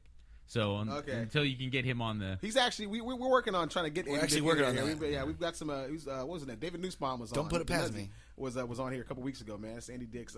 What is he doing? pitch him He's a when producer. Producer, Jew yeah. producer. Pitch him when he's yeah. sober, and don't tell him Manel's black. Those are my two. And then big he might pieces of come. advice. Yeah. Yeah. Well, tell him I'm black, but I'm homosexual friendly though. No, See, no, you know what I mean? because that has I'm pretty sure like he erases like the idea of tolerance from sexuality. I Right. just don't Well, feel like look, just- Andy Dick's probably the most look. open-minded guys of all like religions and races. Tell him I'm sitting out here and I'm known to eat medical cannabis cookies while I do the show. There's a very good chance Eddie Dick might get to massage a large black cock if he comes on the show. So what I'm saying is, You would put the chances at very good. I mean, let's put it this way. If I had to put it on a Mike- scale from 1 to 10, I would put it probably closer to the 10 than Mike the 1. had just changed his position in his seat as you said the word big black cock. He's like, wait a second. Yeah. It's like Pavlov. Huh?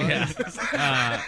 I'll tell you a story. I was looking at that medical marijuana cookie package. You're supposed to hide that, man. We used to have a intern at Kevin and Bean. We called her Tiny Dancer because I know Tiny she used to be Dancer. a exotic dancer. Mhm. She's really pretty. By the way, I asked her out a couple times, and both times she was a huge Laker fan, and I have season tickets. Well, my family does. So I asked her literally. I mean, right when I got separated, she was one of the first girls I called. Right. And I called her up. I said, "Hey, so how are you? It's been on so long." She's a really sweet girl. She's like, "Oh, Mike, how are you?" And we're having this like non-romantic conversation. So I go, "Hey, are you still dating that guy?" Right? And she's like, "Yeah. We're going on strong, like almost a year now." And I hung up. Oh. Yeah. Wait, in your defense, That's cold. I too have used to be married, man. So I understand your pain. Where you're off the game Yeah, for you're a just minute, like, man. Like, when my wife and I first separated, I was like literally walking around like, you like dick or what you think? Like, I mean, like, I didn't know what to say to these chicks. Well, I have no game to begin with. Like, that's like how barbaric my game is to begin with. Right. And I had also gone, like 7 years of no practice. So. Yeah, right, But exactly. That's neither here nor there. So we had Tiny Dancer was our intern at Kevin and Bean. And Heads up on her. I called her back and let her know. I actually texted her and like I was like and then like 2 months later I asked her to another game. And she goes, I don't think your wife would appreciate that. I was like, I've been divorced now quite some time. She's like, oh. And then I go, so are you still dating the guy? She's like, yeah. I was like, oh, fuck you. I hung up again. Awesome. So, I think she figured it out. Now let me ask you, since your recent, obviously success with Loveline and Dance with the Stars went out, how's she feeling about that decision right about now? I mean, I don't know. My wife and I my ex-wife get along a lot better now than probably when we were married, as far as like open lines of communication. Right. I don't think. I mean, look, my wife came from money. So I think that was definitely a disappointment. You know, at age 25 when we were like really figuring out how we were gonna get by and pay the rent and all that kind of stuff. So the idea of like being able to go on vacations and drive nice cars and stuff now probably is alluring. Right. But I really feel like she is such a night owl and so into like clubs and that lifestyle, that there's no amount of money that like would bring her back to wanting to be with a guy like me who watches Jeopardy and goes to sleep at 8. You know, yeah, well, people don't understand. Saturday. I mean, for a guy named Psycho Mike, I mean, you're actually relatively down to earth. Now, I mean, I got to ask a question right off the bat now because my brother who has only listened to a couple episodes of this, but I've been telling some of the guests that we've had on and told him Mike was coming in, and my brother's a huge Suicidal Tendencies fan. Oh, really? Yeah. And his question obviously is about Mike Muir going by the same kind of nickname. Well, he wanted to Psycho Myco. Like that's true, his very thing. true, very Like, true. cover. He wanted me to ask you where you got that name and if there's ever been anybody that's asked you about that. Yeah, with well, the Mike Suicidal. Muir and I, when he was on Loveline, we had that like open discussion. It was like that was one of those pinch me moments, you know, where because I grew up in Southern California in LA County. This is Micah's pinch me moment, by the way. Oh, Mike and I've had plenty of close encounters. We should like touch balls at least, like to like. Yeah, Micah's good. Yeah, we should. Anyway, can I get on that, or is that just a 2-guy thing? Or, I believe Rudy on Loveline called it billiards. Right. When you bang balls together. Now, I also told Micah that I only have one ball, and he's been bugging me to see it, but that might happen today. Did you really? Yeah, I really did. Did you have testicular cancer? No, I didn't. No. He's like got one ball. I really do. I technically have two, but one I had. It hasn't ascended yet or descended yet. I had an injury when I was like a month old. So wait, hold on a second. Yeah, it was a football injury. I'm just curious. He was already a blue belt in jiu-jitsu by the time he was a female. I'm just curious, like, what kind of activities does a 1-year-old do? If you really want to cover this, it wasn't any activity. I guess technically they're attached on the inside. Yeah. I thought they were maybe just by the cord thing, but I thought they're actually attached. One came unattached and got twisted up. So my mom changed my diaper, I guess, and the whole sack started filling up with blood and rushed me to the hospital kind of thing. Dude. But they cut it open and reattached it, but it just never like took or whatever you want to call it. So I technically have two, but one's like infant size and it's inside like my body cavity, so it doesn't really count. So when I hit puberty and everything, I just have one ball that dropped. I mean, is it like? And Micah wants to see it. Well, you know how like blind guys can hear really well and whatnot. Like, so did your ball get like the size of two balls? Or is like to fill up the sack, I have like a bionic nut. Yeah. I'm always shocked by how people So are if we play like billiards, Michael we'd have wants an to odd see number. it. People are like Michael wants to see it. It's like, of course he does. Like that's like Casey saying like, I have really small areolas, and every one of us in the room besides Micah going, well, I want to see that. Well, you know? and I'm not really that. Like it used to be a high school party trick kind of thing. Well, not a trick, but it's never been a subject of shyness for him. But it was like when you brought up billiards, I was just thinking how he'd have an odd number in the pile. It just made me think. Yeah. 2 and 2 and 2 and 1 is kind of. All right, so I'm never gonna get through the story. It's not even that good. Now I feel bad. So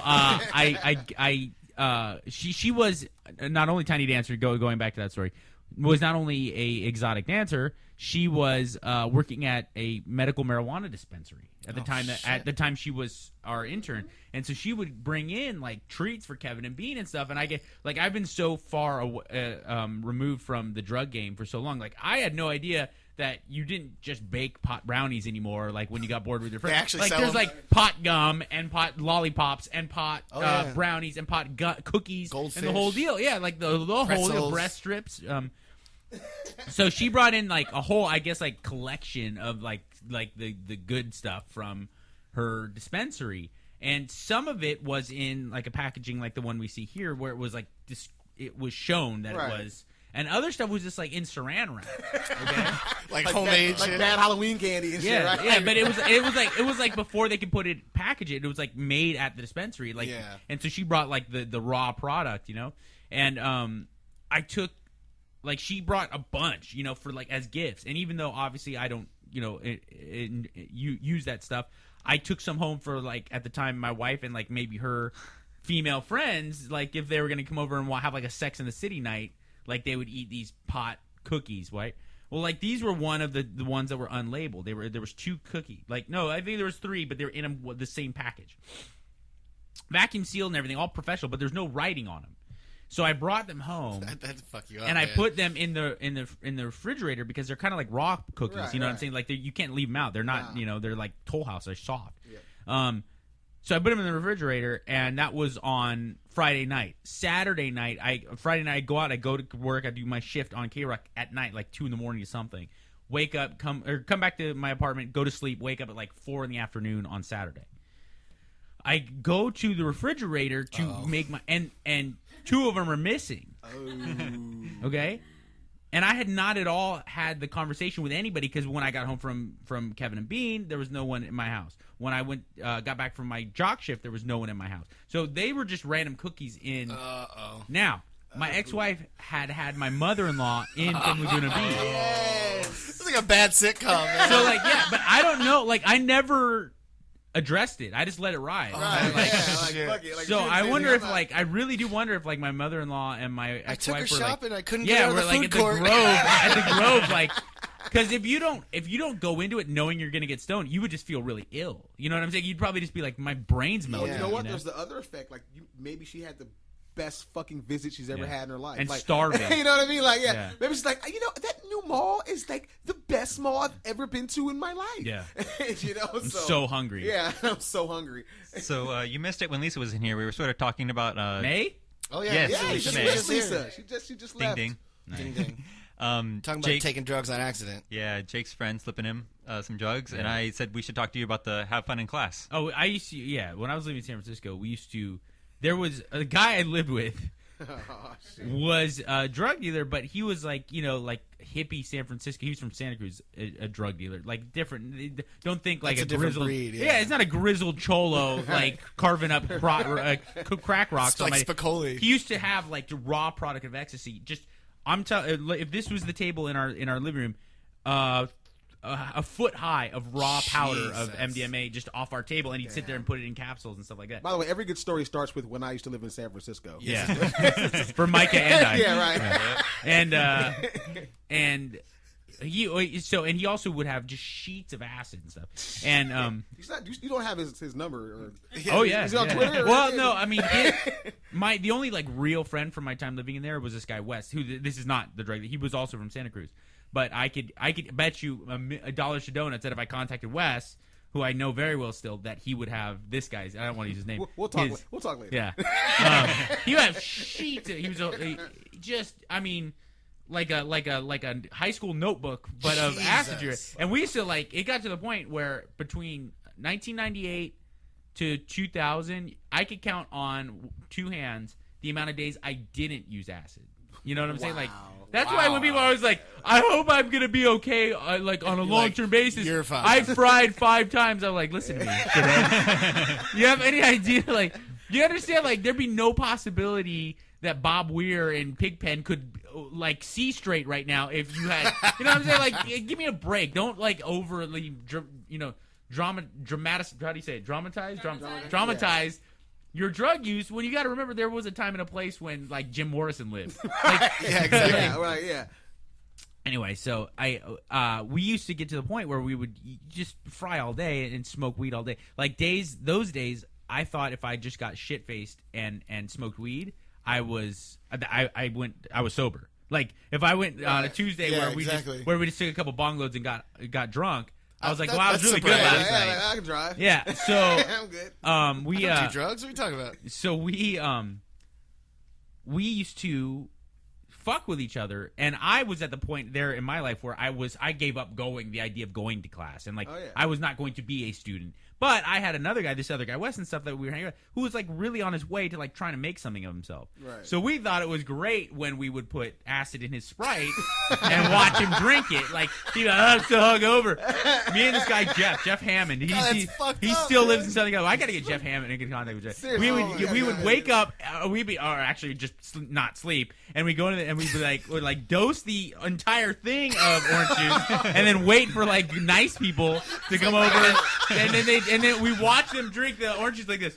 And you're like giggling. Oh my god! And then they great fucking juice. Yeah, and they put it down. And we our catch line would be like always like we'd be playing Jet Moto on original PlayStation, and it'd be like, oh man, gotta go to class. We'd be like, oh really?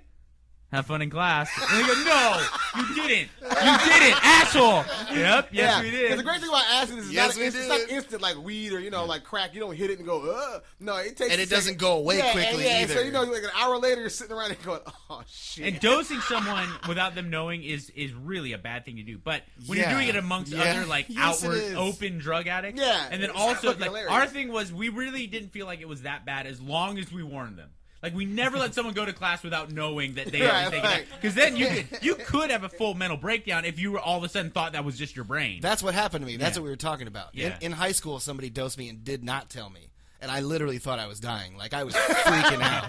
Freaking out. You could have a mental breakdown. I really thought I was going to die. Then later, he tells me what happened, and I beat the shit out of the guy, and then we weren't friends anymore. Yeah. But I mean, that's something like it sounds funny, and it's border that's fucked up. Like I lived through it, and terrible. I'm not that crazy, and that was fucked up. That's that's a felony in my opinion. I don't know if it is legally, I'm sure that it is. Because you're really taking horrifying. LSD is a felony. Because what if somebody does something like you've been on acid, you know that you can do some fucked up shit when you're on acid. Right. I had my by the way, 98 to 2000. Those were some great drugging years. Yeah. Those are some. I had some similar drug years about that. I think mine was about 96 to about 2000 and yesterday. So but like they just say present. Yeah. 90-something. Like a job application, like your current job on a resume, like present. But like the first time I ever tried, acid, man, I was actually at, I don't know if you've ever been to Stone Mountain, Georgia, man. It's this great, beautiful national park, right? Sounds like a prison. Right. Well, no, but let me tell you the fucked up thing about it, right? Okay, this is the worst possible place that a black man could possibly take acid, and let me tell you why. Because it's called Stone Mountain, Georgia. Well, not even that. In the mountain, okay, carved into the mountain is a giant, 200-foot tall fucking Robert E. Lee. Oh, Jesus. Okay? And and this Confederate soldiers and shit. So here I am, fucking 19-year-old fucking Anel, high on acid, walking through Stone Mountain Park, and I look up and there's a giant fucking Robert E. Lee. So I start fucking tripping. I start thinking he's gonna come off the mountain and try to take me to be a slave. Because quiet as kept, I was scared as fuck the whole time I lived in Georgia.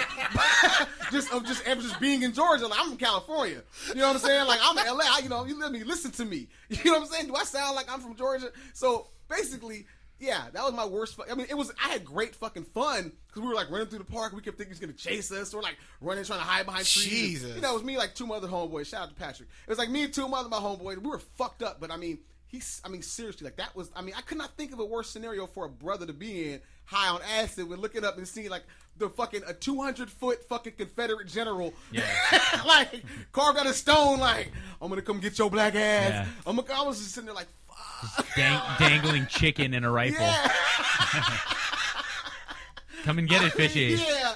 Oh, and some of that dull watermelon juice. Yeah, it was. Oh yeah. Jake was fucking with me. He came to my house the other day and he opened my refrigerator. Listen to this. He goes, "Is that watermelon juice?" Here's the thing.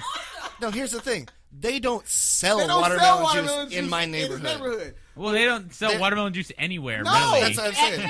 Not at Target and at Trader Joe's. In my neighborhood, the Target in my neighborhood. Not my Target. When you come south of Wilshire, shit change. Okay?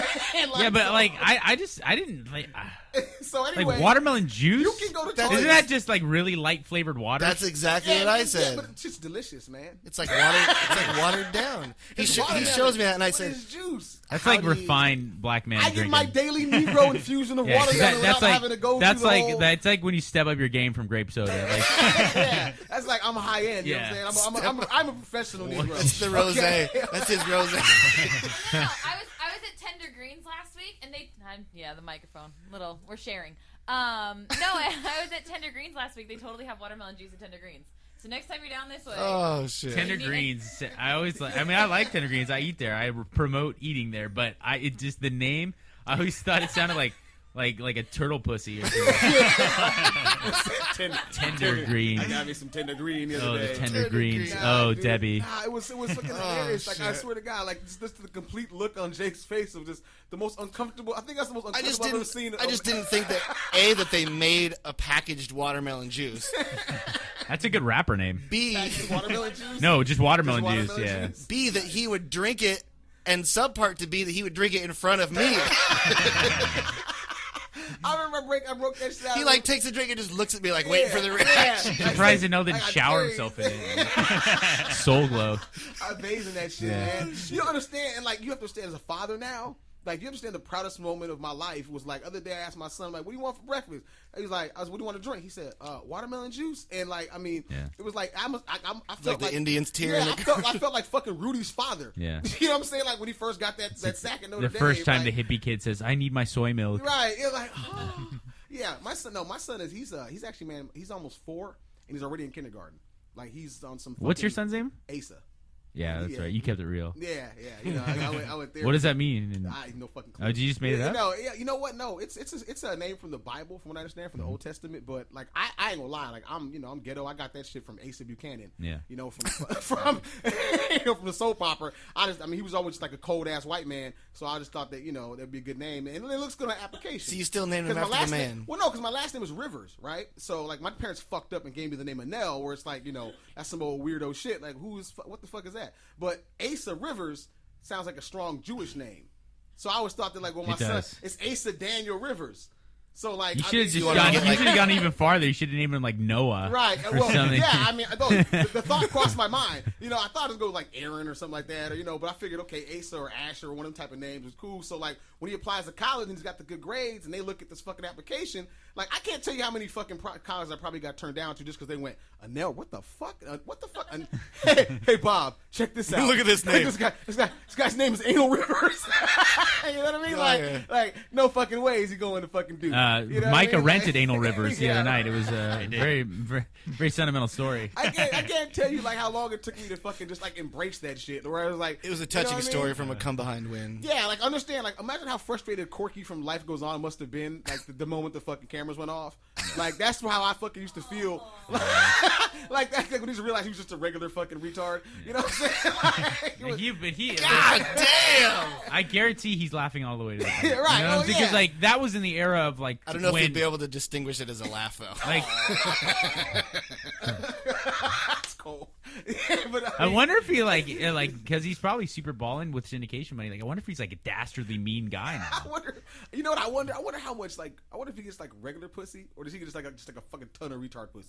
You know what I mean? Like, cause think about it, you're rich, right? So he's probably got himself a cool little car, or if not like a because I know people with Down syndrome. My mentally handicapped friends. Yeah, all joking fuck aside, a lot, but they fuck each other. Like they definitely fuck like other mentally handicapped. Yeah, that's what I'm saying. But then I'm not trying to be funny. What happens if they have a kid? What are the chances on that? Like as far as like the condition, pretty fucking strong. I have to say. I don't know. There's so many. I'm in no way an expert, but I do know that like there's so many different types of mental handicaps. Like true, very true. There's a vast difference between like full out Down syndrome. Yeah. And just, like, I was just cracking jokes. Now I'm out of my league. But you always wonder though, like, okay, let's just say like two, like for just lack of a better term, we'll call retarded people have a baby, right? And the baby's just like just smart as fuck. Like, does he get to the point where he grows up and it's like, oh my god, I'm so fucking tired. Well, there's addict parents. There's kids of addicts that are like that, where they're 10 and they're already way more responsible than their parents. And that's a horrifying thing. But isn't that crazy? It really gives them a different sense, a different weird psychosis where they're forced to become prematurely mature, right? And they miss out on their childhood. And it kind of fucks them up because both mom and dad are sitting in their own vomit, by noon, passed out with the Nikki Sixx needle. Yeah, see, I mean, because I had parents, my parents weren't like drug addicts or anything like that, you know what I'm saying? But I had parents that just worked. Mm-hmm. I got there's 4 fucking boys in the house and shit. So my parents were all, were working all the time. So I was like, I kind of had that whole latchkey thing going on, once like we got to the point where my parents couldn't afford like a housekeeper and shit to live in the house anymore. It was like, fuck it, you're old enough to take care of your brothers, get on it. So I mean, so I'm fortunate in that respect because like when I get into it with my son and shit like that, I don't really have to worry or feel bad about like oh man, you better get on your shit, you better do this and you better do that because I want him to be able to be a kid, man. Because I didn't really get that fucking chance. My parents were spitting out kids like goddamn machine gun bullets before I knew it. Yeah. You know what I'm saying? Like it's cool now because I'm fucking 35 and I got like my own personal gang and shit. You know what I mean? Like I just like your own soccer team. Yeah, I just make the fucking call like Ron Burgundy and shit. You know what I'm saying? Like news team assemble and and shit goes down. But like as a kid, that's like being an Armenian. Yeah, it's true. Like or even if Armenians hate each other. Like when shit goes down, Oh, they yeah. all band together. Oh, yeah. You know what I'm saying? that's Like even how this country is, they're the though, most too. proud people Oh, of any like ethnicity I know, especially in Southern California. Sorry, where there's like the pockets of really popular ethnicities. There's like different forms of Chinese, be it Taiwanese, right? A black, Hispanic, white, and then Armenian is like a huge population here in Southern California. They don't fuck around. No. If you fucking fight No, one Armenian, yeah. you're fighting the whole I've been to Florentine Gardens and shit. I know how shit goes down. Like, I've seen Brow Down. I know. Brow Down. Yeah, Jesus, dude. I remember when you made that video. Dude, I remember thinking like you won't be able to walk the streets of Glendale. I just remember there's so like the Armenian death threats are so much cooler than other death threats. Like if you get like if you do like a bit that's offensive to someone, that was horrible and crass, and you should, and believe me, I'll be calling the FCC on this one. And then if you after Brad Down, I used to get, bro, you will be stabbed. I impale you through the heart, bro. I watch your body rot in the middle of town square, and you're like, whoa, yeah, you get us some real no shit. shit, you're gonna fucking behead me? Oh no! Yeah, I know. I remember because I went to school with a large like Armenian and Persian contingent and whatnot. Yeah. And when shit went like down, like those motherfuckers, you would find out like they hung out with like you would have like a Persian kid that was on the football team and some you get into with him and like 4 Persian nerds were ready to fucking whip your ass. It's on. I'm like, I didn't even know you two knew each other. I think honestly, Like, it's very similar because Dr. Drew and I were talking about this actually just the other night. I think, cultures that went through atrocities in recent past, like we're obviously 30-year-old kids were not around or did not experience the Armenian genocide, and, Right. or 30-year-old Jewish kids did not experience. But it's kind of It's like built into the built culture. and culturally it's like, hey, we got each other and that's it. Yeah. And believe me, because grandma's been there. Like we know, And there's nothing wrong with shit that. can turn poor real quick, and we need to rely on each other. And I think that's honestly like culturally ingrained into certain people. Because like I mean, Lord knows, like you're exactly right. Like 2 Armenian guys can hate each other, but if someone else comes in and fucks with them, it's on. Like they all And band they're together. on the same team Yeah, right see, away. black people, like from what I understand, my father used to tell me that's how it used to be with us. And then like as soon as we got like some shit going for ourselves, we all just abandoned that shit, and it was like kind of like every man for himself. Because I've been in situations where like I ain't gonna lie, man, like the worst I've been treated in my life has been by my own people. Oh yeah, Like I definitely think that Hispanics fall in that same category where if they're their own worst enemies, it's fucking crazy. And then the worst Americanized ones especially. Oh, dude, the worst part is like when you get the fucking overcritical ones, like especially from the old K-Rock thing. They're like, you let the fucking white people call you a motherfucking token, and you need to fucking, and and the first thing I always respond with is like, you need if me being called a fucking token is the biggest problem in your life and shit that it's fucking with you right now, then I guess we doing all right. We're doing fine. You know what I'm saying? Because fucking 100 years ago, your ass was cargo. So settle the fuck down.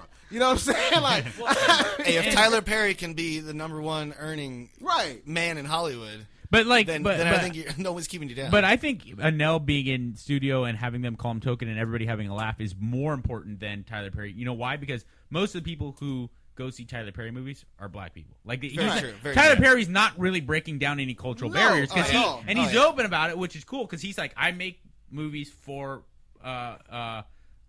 like hometown black folk, and it's for them, it's by them, and that's what it's for. That's fine. But there's really no like cultural barriers being broken down by it. You know what I'm saying? And it's like the same thing is certainly it happens in culture with like tolerance towards homosexuality. The best thing that can happen is anything that makes homophobic people feel uncomfortable. Exactly. You know what I'm saying? Like, like when you watch a Jackass skit and it's all cock, that's the best because that's always awesome. Most of the guys who are waiting in line to see Jackass at the theater are mostly homophobic and guys. They freak out at that because it's like the skate culture, and then you get in there and it's just you see Pawnee smashing his dong and see his face. It's the best thing that possibly happened for gay culture because it's like it's just every guy in there is skin's crawling. You know? Right? Exactly. I So need when to see that movie. I haven't seen it yet. I know some people that it's the most cock per second of any film. Do you remember series. The one with like that's not an actual gay porn, yeah. The circus, like, test your strength thing with the dildo on it that they were doing. Yeah. Was that Bam at the top of it? Yeah. I have some friends, like, that exact same reaction you're talking about. When that scene came on, they left the theater, and I said, that was the funniest part of the whole movie. That shit was hilarious to me. Yeah. But I'm completely secure. Like, it doesn't bother me. And I got some friends and that that's definitely why are not. I would go, look, man, not even bullshit. I might be the only fucking black people that, fucking half a million white people listen to that week. That's why I look at it. So Exactly. you know what I mean. So I don't look at it like, okay, go in there and be fucking uptight, be an asshole and shit. I go out like, well, go out there and let them know that all black people ain't fucking crying. Well, that and a judge somewhere in a big city. Right. Well, yeah, that too. You know. The black. But I mean, it was. Well played, sir. Well played. But no, I just mean like, you know, like, what's the point of being like uptight if you're gonna fucking try to be an example to people and stuff like that? Like when I listen to you on Loveline, for example, dude, I can't tell you how dull that fucking show would be if it was just like two fucking professional doctors sitting there talking back and forth about drugs. You would turn that shit off in 5 minutes. But because you're on there like, as a former fucking addict or whatever, you know what I'm saying? But as somebody who's lived a life and who's recovered from that shit. Barely out of the closet. Just peeking his dick out of the light's making its way like in. I'm not afraid to fucking show you, like, you know what I'm saying? We're not all motherfucking on celebrity rehab and shit, breaking down in corners and crying. Some of us are fucking functional people that get along and do well in life. And that's my whole thing is like, not every black man is out to rob you. Don't get me wrong. Some of them are out to rob you. Okay? I'm not going to sit there and tell you that's just not true. But for the most part, the average brother doesn't want your money. I mean, don't get me wrong. They want your money, but they're not going to take your money. You know what I'm saying? It's so funny to me. Like, honestly, it's so crazy. I guess that's just the environment I was raised in. But for people to realistically believe that certain ethnicities are more prone to crime than others by virtue of being that ethnicity. Oh, it's ridiculous. But in America, it's unfortunate that the kind of the socioeconomic landscape of it is that there's just more Hispanic and black poor people than there are white people. Oh, by far. And that makes them want to rob you more. Not the fact that that that they don't have money. The problem, though, too, think about this. The problem, too, is if you take somebody who is raised, like, here in L.A., or someone raised in New York, or raised in a big city, maybe I'm completely off base, but I would think that person inherently would be less racist because of what they are around as they come up than somebody who comes from the middle of Iowa or the middle of Nebraska. Well, it's funny that gets taken to a place like that has these preconceived thoughts, notions. But it's funny you said, Nell was bringing up Georgia. All my friends I have a lot. In fact, every guy in my band is from like the backwoods of Georgia. Like they're so unbelievably unracist because they were the outcast and where they grew up. They being white in their neighborhood was like out of this world. You know, my bass player went to a high school where it was like 3 white people. Well, Georgia, maybe my Iowa statistics stand out. Sure. If you're a corn-fed white dude from Nebraska, you get dropped off in Manhattan, your head would explode. I mean, you're like, no way. Oh no, it happens in the same. Like for example, just me being a kid from growing up in the San Gabriel Valley and shit, and I mean having Sadie Hawkins dances and fucking proms and winter formals. For me to be dropped off as a fucking 17-year-old in Atlanta, Georgia, it was like the fucking just enormous mind fuck. Not because of where I was at, but because I went to an all black college. I also think that that's a good analogy. Whoa, okay. Hold on a second. This is black. Where are the white people at? Yeah, you know what I mean? Like, and Mexicans, I bet, too. You grew up in San Gabriel Valley, you must have been like, wait a second. It was crazy. It was everybody was Where black. do I get chorizo? Black teachers, black gardeners, Yeah. black. Everything was black. You used to see the Mexican dude cutting your lawn. You wake up in the morning, it's an old black dude out there cutting your lawn. I'm like, okay, this is crazy. And then you go to certain neighborhoods, and it's just all white. Isn't that the craziest play for all of us in this room? Isn't that the craziest thing whenever you travel other places in this country and you go to like Jack in the Box and the guy's like, hey, can I take your order? Oh, yeah. Yeah. What? Yeah. It blows What your the mind. fuck? You didn't speak English here? Hello? What's going on? The first time I went to the South, I'd never been down to the South. I went down to visit Graceland and went to Memphis and everything. I went down to like Shreveport, like Gulfport, right on the water, right after the hurricane, and literally like got off the airplane, got my baggage and got my rental car, went to the first fast food place, and I was amazed that it was all black people working there, like we would have Mexicans or anyone else here, and it was just one of those things where you don't pay attention. Literally, like you said, like go in and order, and I kind of looked up and was like, they probably looked at me like, what the fuck's wrong with me? Because I just stood there blank for like 3 Mississippi going, what the fuck, where am I? And then I went, oh shit, Like, you know what fucked me up? I went to Colorado. And like, you know what really fucked me up was I had to go back to LA was white TSA agents. Oh, like, wow. I'd never seen, like, I didn't even know that is the market. Yeah. That is the market that you guys have cornered. Yeah. The TSA I'm agent. looking around. I'm in LA. I'm looking around, and I'm like, you go to LA. Like, I'm good in LA. I can take damn near anything on a fucking plane. Because I walk through TSA, and it's like be like a nigga I went to high school with. Like, hey, what up, man? I'm like, oh, what's going on? Like, what you doing? About to take this flight, dog. Okay, cool. You good? Come on, go on. Yeah. You know what I'm saying? Like, LAX is like getting into like an exclusive club and shit. Got a lot of friends, man. Like, I know the bouncer, dog. We good. Like, come on, just follow me. but I went to Colorado and shit. And this white guy. How am I going to get all this weed back to Everything. California? No, here's the thing. The nicest, most respectful person I've ever seen with a TSA jacket on. Good afternoon. Look at my man. Good afternoon, Mr. Rivers. How was your stay? I was like, Colorado's white. And I'm like, I just got back. And so my first thing is like, okay, he knows I'm holding. He knows I got to fuck. He knows I got. He's being nice. He's pushing the button under the counter. Yeah. I'm like, okay, be cool. I'm good, man. Just visiting some people. Like, oh, okay, great. Well, you can enjoy your flight. Oh, do me a favor, turn your cell phone off and turn it back on for me when you get on back on the other side. And I just want to check it real quick and make sure it's good. Okay, and I'm like, oh. Yeah, nah. Not when you come to LA, like, you know, you people like, ma'am, you're gonna have to turn your cell phone off, cause like, no, turn that off. Tell your baby take his shoes off. I'm tired of you. That's why these white people be acting stupid and shit. And I be like, I'm sitting there like, they can hear you. Yeah. What's wrong with you people? I love it. Like, and it's like, because it makes me feel real comfortable. Yeah, but they're like government employees, they can't get fired and shit. But as a black man and shit, I'm the only brother in line, so all the white people looking at me like, yeah, you see how, and it's like, you wonder why people don't like you. You know what I'm saying? You wonder why motherfuckers are scared of you because. No, I love that. I do, but that almost exact situation happened to me on my flight back from Colorado, and we're waiting in line, and just very sassy African American lady.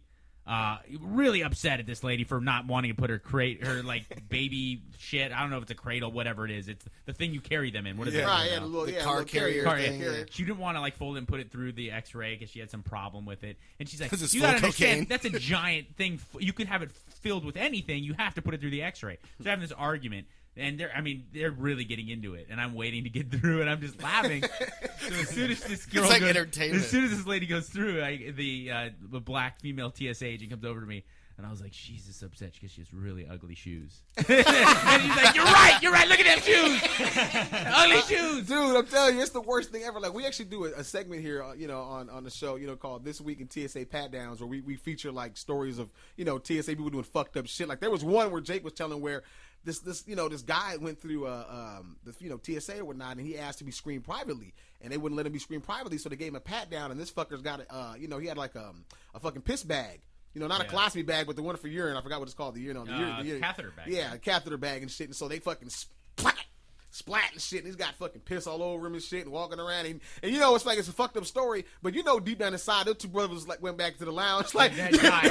Like hey, you see me put that piss in that motherfucker had pee bag on, dog, like smoking weed that night, watching the Laker game, just tearing. Just talking all about. Yeah, like Micah got pulled over in TSA when he went through that new one where you actually do the body X-ray, right? Because they just couldn't believe that his penis wasn't like an AK-47. Well, Micah, would you like to tell Mike what actually happened to you recently on your trip to Hawaii? Well, I don't want to repeat it for everyone who's listening, but yeah, basically, long story short, I forgot that I had lube in my carry-on.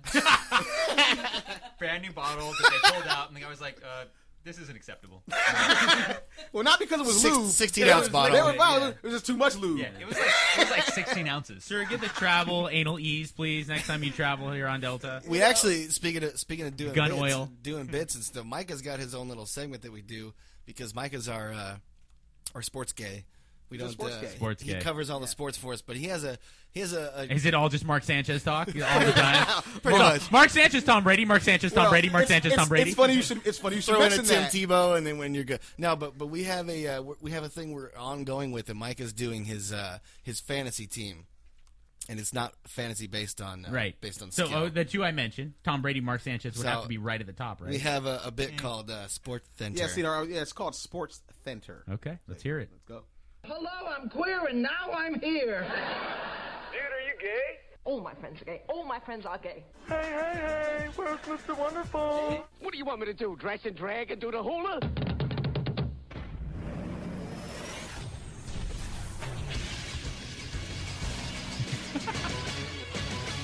What do you got, Micah? And practice football like a good little heterosexual. So first of all, I don't know what it is about Mark Sanchez. He just doesn't do it for me. Oh, he does it for me. The day I come out of the closet in full, I'm going to a New York Jets game. Yeah, but anyway, so I've already picked a few positions for my. Wait, time out. Pardon me to poo-poo on your bid here. How is it that you could be practically obsessive about me and my looks, and Mark Sanchez looks almost exactly like me, and he doesn't do it for you? This fucking doppelganger. He's like, yeah, he's all right. I don't know. All right. The girl I'm dating, I will say, she looked at the cover GQ of Mark Sanchez. He's on the cover of last month's GQ. She was looking at. She's like, I know people say that you guys look alike, but I really think you're much better look. You look different, and you're better looking. I was like, oh, thanks. Hey, I saw you. You're just saying you know what it is? Mark I saw Sanchez, your muzzle magazine at GNC he's too. got kind of that dopey look. Like that, it's like that. I grew up in Orange County, man. Like he's got one of that whitewash Mexican look. But like, if somebody didn't know you and you're just walking on the street, like you look like you might legitimately shank a motherfucker. You know what I'm saying? So like, seriously, I am chameleon-like. Yeah, like, I mean, you're well built. You got tats and shit. Like, if you put on some fucking denim, you know what I'm saying, some denim swim trunks and a fucking white beater, and I saw you walking down the street in Playa del Rey, I wouldn't fuck with you. I was you know wearing what I'm that before I came here, but I decided to change for Micah's sake. I didn't want him to get upset. Don't sell yourself short on magazine covers, Mike. I saw yours a couple months ago for showing off the GNC. pipes. That was good stuff, man. Thank you. But what we have is Mike has a segment where he's doing. We have this Micah's fantasy team. All right, so let's do it. Let's do it, Micah. So today, the first position we're going to talk about is the RB. Running back. All right. Also a place to get really bad roast beef. The RB. Yes. This is why Mike is our sports guy. This is fantastic. This is a great bit. So the guy that I picked was Thomas Clayton. Yes. Finally, we got some love for the brothers for an L. Yes. Look at those rifles on Thomas Clayton. Man, let me tell you, I saw that picture and I was like, dude, are those Photoshop? Like, is there really a black man walking around outside of the penitentiary with arms like that? That shit is not fucking natural. Look at his guns. Like, seriously. that shit is huge. Yeah, that's body. There's like a difference between like bodybuilder swole and like an athlete. Like he has like jail bodybuilder arms. That's like Terry Crews. That's like Terry Crews right there. Yeah, it's just unnatural. Which is reason number one why I picked him. Right? Actually, I should say reason number 2 and 3. Number 1 being the huge bulge in his shorts that you can also see in that picture. I played in one of the major benefits of doing Dance with the Stars is that you get put in a caliber of star which is way above me. Like, let's be realistic. Like I'm here and you get put on the number one show in the world.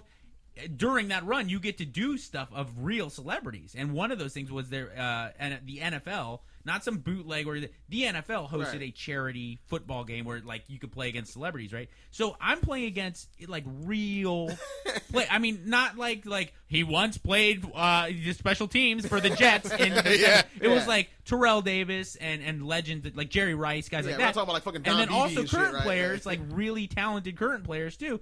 Like Maurice Jones-Drew and guys like that. I could go down the list. Cam Newton was there too. Cam Newton was the referee. Let me put that in. Okay, I remember that story. So I'm there, and sure enough, we go back to the locker room, and Micah, I am not. This is not like comedy, wacky. Like these dudes took off their pants to change. I was like, you gotta be effing kidding me. Mike sits down with his easel and starts drawing. He's like, I want to document this. And Terrell Davis's penis. I thought someone. I was just waiting for like Kimmel or Kevin and Bean to jump out and go, "Gotcha!" And he pulls it off, and it's like paper mache. It was 11 inches, flaccid, easily. Do you see the chemistry going on over here? If only there was some way that you could transfer that mental image into my head. There's a color. There's not a color to describe Mike's face right now. Oh my god! It's literally like a reddish, pink, orange. It looks like I have like a Guido damn near in the cheek. We've only talking about running backs. We haven't even got to the wide receivers yet. Yeah. So how do I get into one of these games?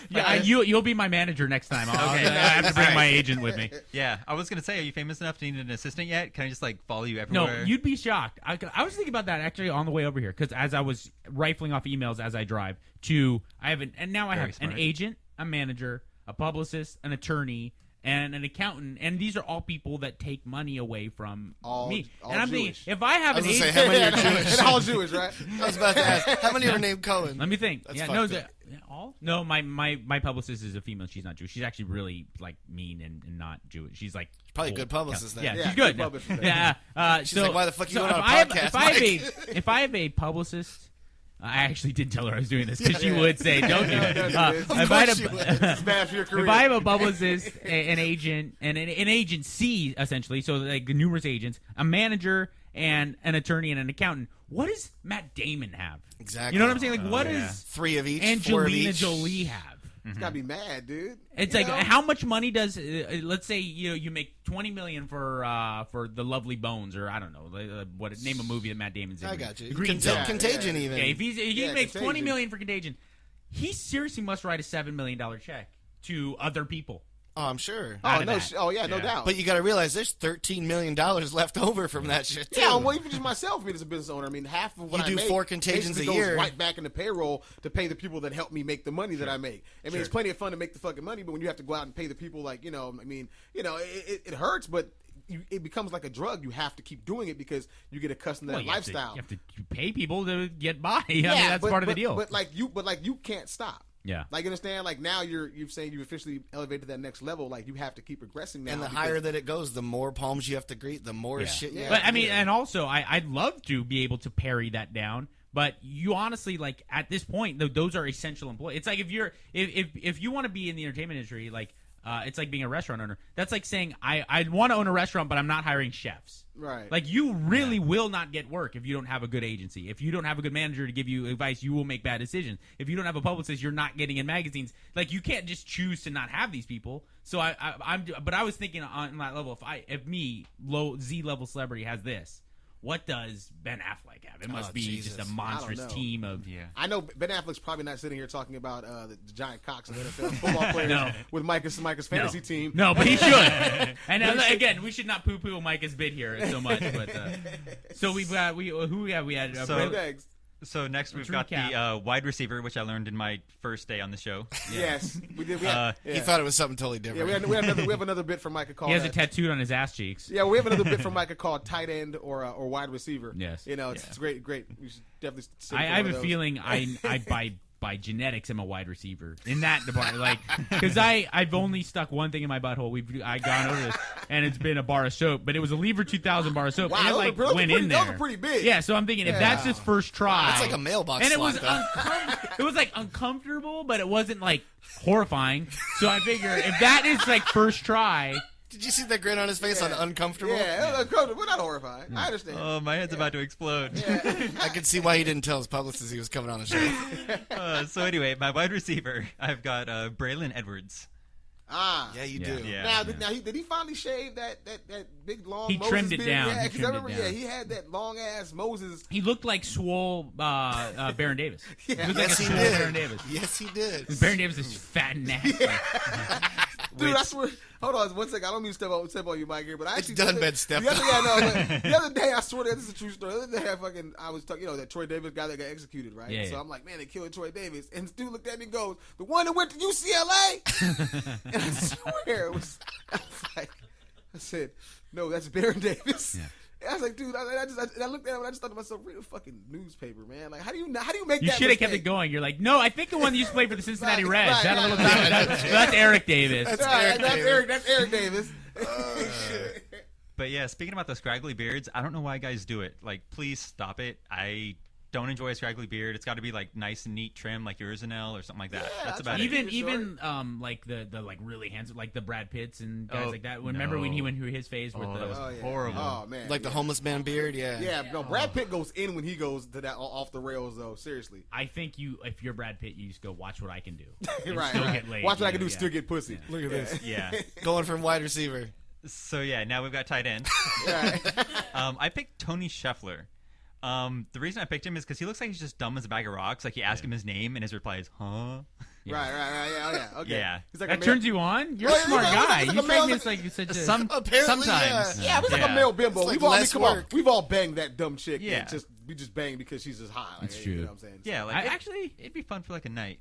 Yeah. I wouldn't want to marry him. The only bimbos I've ever had one night stand. God, it's hard with such a young girl sitting right behind that glass. Oh no, she's the only real she can't hear you bimbo I've ever been were chunty Mexicans. I've never done typical California blonde like oh my god type bimbo dummy. Like, it's only been like really dumb 626 Mexicans. I would have figured you'd be beating off those like bimbo, the blonde girls with a stick. They'd be throwing themselves all over you. Don't get me wrong. If they do, I will accept that. But I tend to not. I don't think be as successful with that crowd. And look, when you're me, you got to draw your reference of what you think you're like. What women are, what type of women are appealing to you off of pure speculation. Because I don't ever really talk to girls. Like, I don't ever outwardly hit on girls or spit game. I get laid by the chicks that are willing to come up to me. See, that's where we're messing up. Yeah. But it's the same thing as hot girls. You ever read it like a maxim and like the hottest girl, and there's like, oh, I never go out on dates. You know why? Because guys won't ask me because they think I'm too hot. I'm unapproachable. It's the same thing in reverse. That's all it is. No, no, because girls in general won't approach a guy. And like I also am convinced that, like, I've never been in a room full of like chicks and found like some of them attractive, like really appealing to me, and then been at all confident that she wants anything to do with me. Right. You know what I'm saying? Like, I'm not that guy, so I just write it out and go home and beat off to her. See, that's you know what I'm saying? See, that's where me and you are totally different. I was gonna say, you've never gotten that vibe where you just know, like, you can look at it and you just know that the only thing that's holding you back is there's other people around. Otherwise, you'd be on top of the table. Like, you've never had that ever with anybody? No, Dr. Drew's convinced that every girl is that way towards me. Oh, they are. I think everybody else is convinced that too, Mike. No. It's not that way. Like, you just try to like gauge it from like the chemistry you have when you're talking to someone. And I've never been sitting across from someone and been like, oh yeah, that's this crazy. chick wants it. I mean, trust me, I've only had it like once in my life, but I mean, there's still an undeniable like thing where you just know it's on. Yeah, well, like my current girlfriend, like it's funny. I have my current girlfriend now. I've known literally since we were children, and like, you know, it was funny because I used to be mean to her growing up, but maybe from the first time I saw her, I was like, mine. You know what I mean? Like, and that's kind of my difference between. And it's funny that she actually did not grow up, you know, turn out to be the person that I did grow up and marry and whatnot. But you know, now that we're back on track, I'm good. But it's funny because, like, you know, I remember just, you know, growing up, and you gotta have that kind of swag. You know what I mean? Yeah. You kind of gotta come. It's good that your current girlfriend is someone you've known since childhood, because the one before that was actually in childhood, and we wanted to have a talk with you. Yeah. Didn't want to go down that Rodney path. Well, I mean, you know, I'm just saying, you know, I like them. Chris Hansen was looking up your address. Well, you know, I mean, you know, she was young and dumb, but she had to come from a good family. Okay, so I do have one. No, we're done. We're actually done with the sports center. Sorry. All right. My guy really restricts it to running back, tight end, wide receiver. Well, what it is, we're gonna space it out over a couple of weeks, I think. Here we're spreading out over the season. Mike is not. I don't know if he started the site up. I actually sent Micah a link that I came across, and it was. I mean, it's probably, I don't know, man. It'll keep him busy for the next buff shirtless guys. 7 or 8. Yeah, well, what it is basically is it's all the Casey's NFL, even coming around. All the NFL guys, you know, when in their, you know, their topless physique poses, so that he can do some research. Because I mean, you know, it's not easy to find a whole website full of men. I think it's called like Menorama. Yeah, Tom Brady really, is that only for the ladies? Like, the gays don't pick up on, because he seems like he's from Central Casting. He doesn't even look like a real quarterback. Doesn't he? Yeah. He looks like an actor portraying a quarterback. Playing a quarterback. Like, right. Yeah.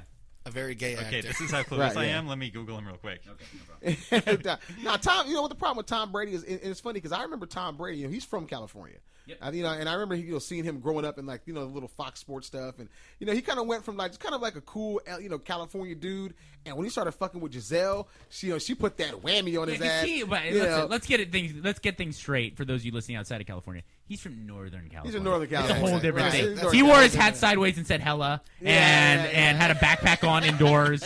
And so it like, you can pull off the California cool, and like you'd be like, oh yeah. I went to Marino Del Rey High School. Yeah. But if you're from like, you know, Palo Alto, like, you are that guy. You like I said, you wear backpacks and you wear Timberlands and you dress like you're preparing to do a safari and say hella.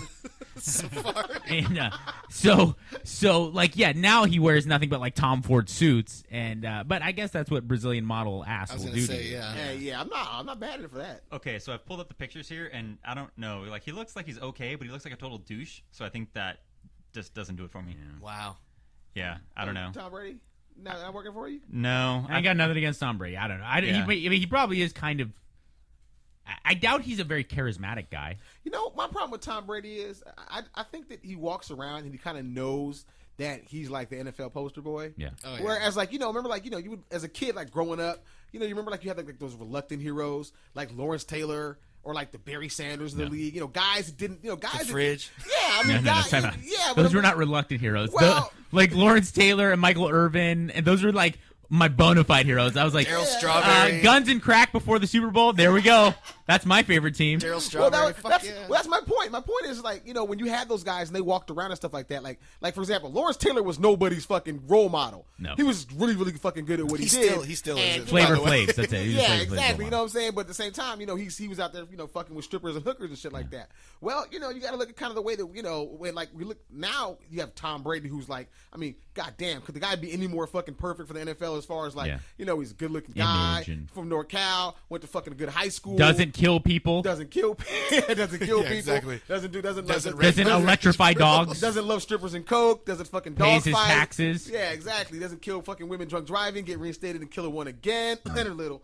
But I mean, I'm just saying, like, you have a golden boy type of guy like that. You would think that someone like Michael would find him attractive, but come to find, I guess not. Michael likes him dirty. Yeah, Michael needs a bad boy in the sheets. Come to find out, I like him brown. Hence his love for Mr. Catherwood. He's not a pig bottom. Is that what is that term? Micah informed us of the pig bottom term. Yeah, okay. We've learned pig bottom, and what else? And we the learned? pink sock. The pink sock. Oh yeah, pink sock is pink sock's troubling. Yeah. So as we wrap up this interview, I just had one more question for you. Are you busy today? Because right now in San Francisco, on the corner of Castro and Market Streets, they're having a nude in.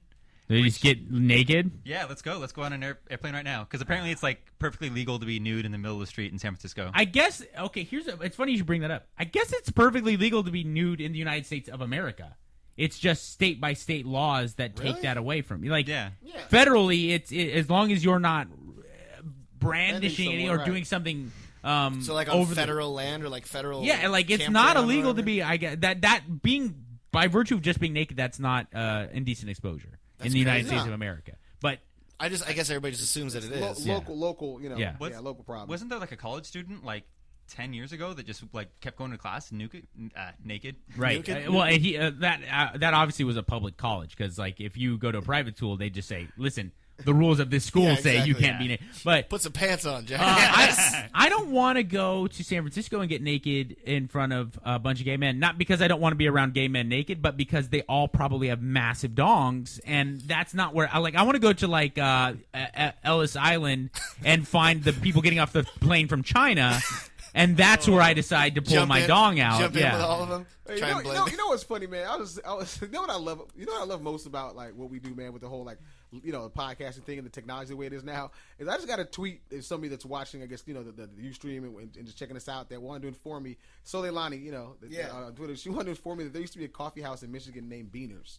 Yeah. Really? And I was like, do you know there used to be a hamburger place in Santa Barbara called Sambo's? Yeah, that's what I'm saying. Like, ain't that some shit? Yeah, that's the type of awesome. Like, it was up until like 15 years ago. Like that is amazing. Is Compton High School still the Tar Babes? No, I think they changed it to. Did it used to be really? Yeah, like till the 2000s, not like 1890. Yeah, I think like the Tartans or like something. But they were the Tar Babes. Yeah. Oh no, I know. Oh yeah, I think that was fucking hilarious. I remember when we were in high school, like during passing league, like we'd go play, and we're like, even as high school kids, we couldn't. I guess laugh up to at that. like, wait a second. Up to like 1950. But understand, Compton, when that happened, when that name came to the high school, Compton was town. a white neighborhood. I was gonna say up until the 50s, it was like the Tar Heels. It was like we still have the Redskins. Yeah, I know, but I'm just saying. Yeah, but American Indians, they're far beyond trying to get their rights back. Yeah, like they've been fucked with so much. Yeah, but no, I won't know. They got the fucking casino thing. Like something happened because I remember as a kid, all you saw was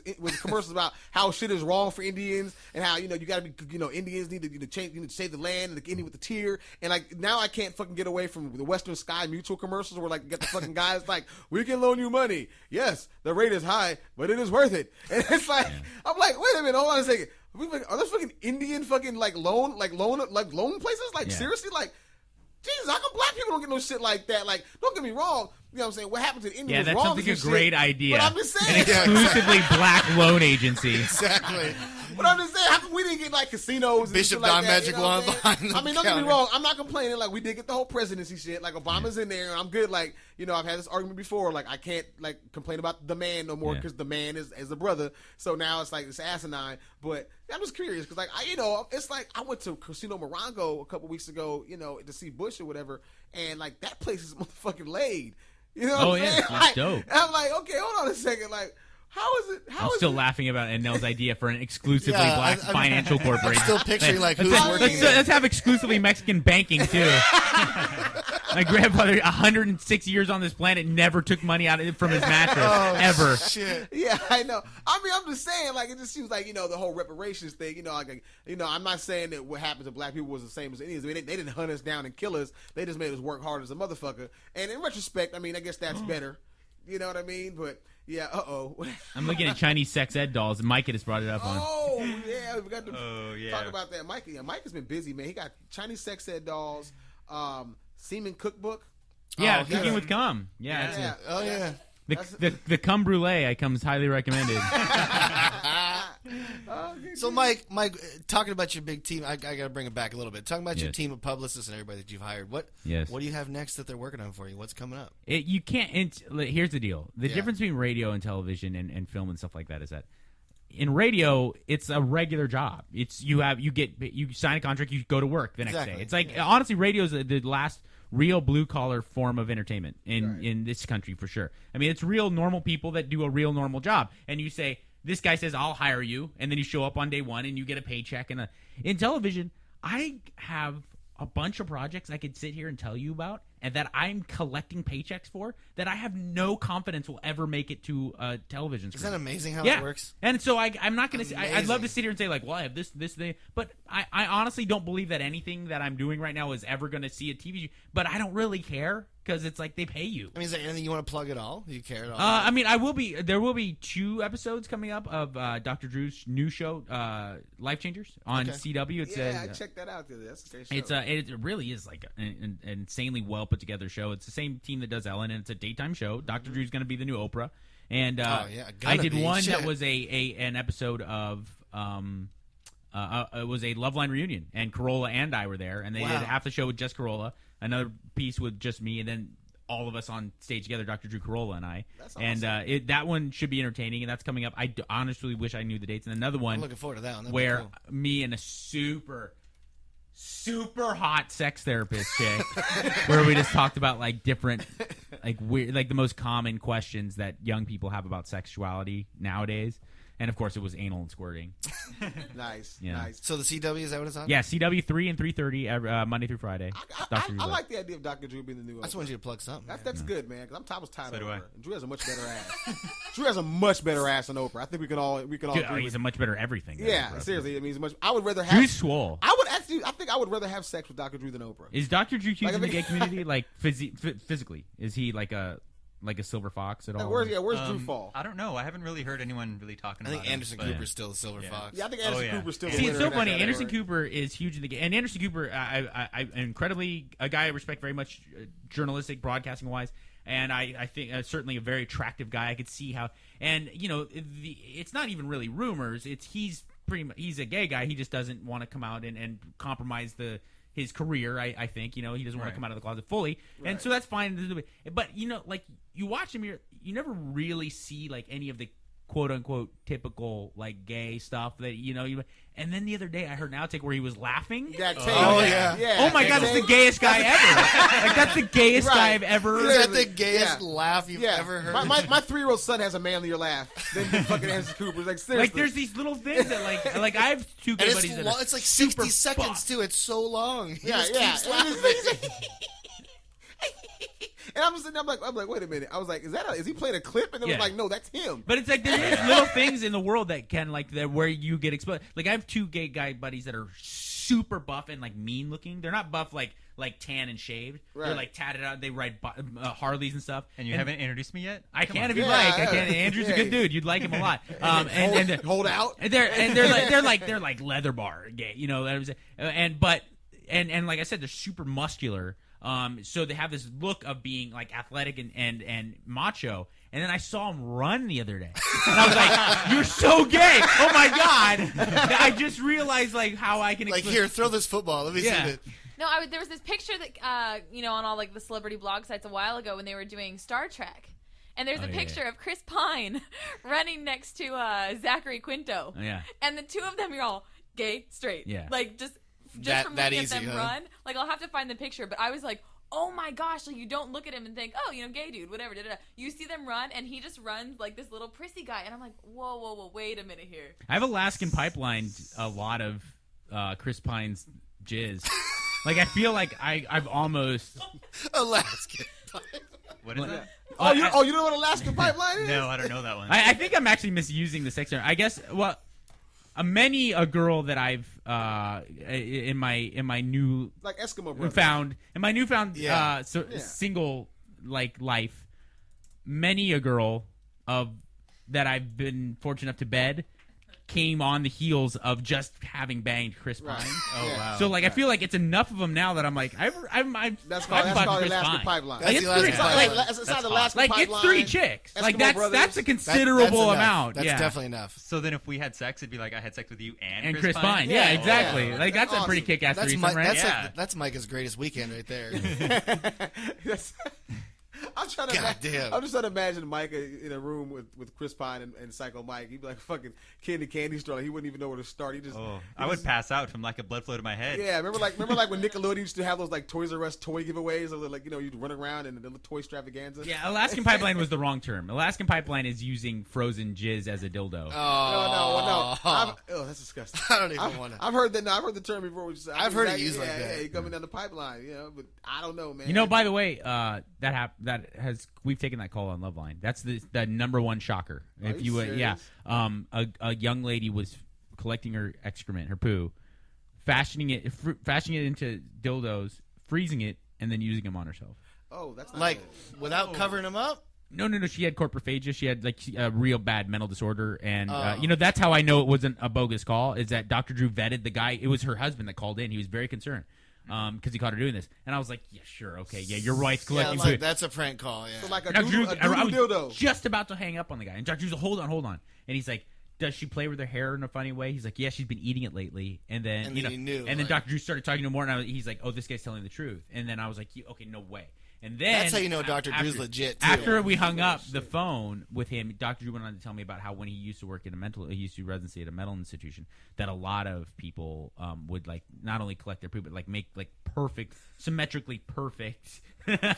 Casey showed me the picture. It is true. Yeah, symmetrically perfect shapes and stuff, and like save their poo and like decorate with it or whatnot. It's just it's a. I mean, I would understand that before I would ever understand like. I don't know. The Alaskan Pipeline.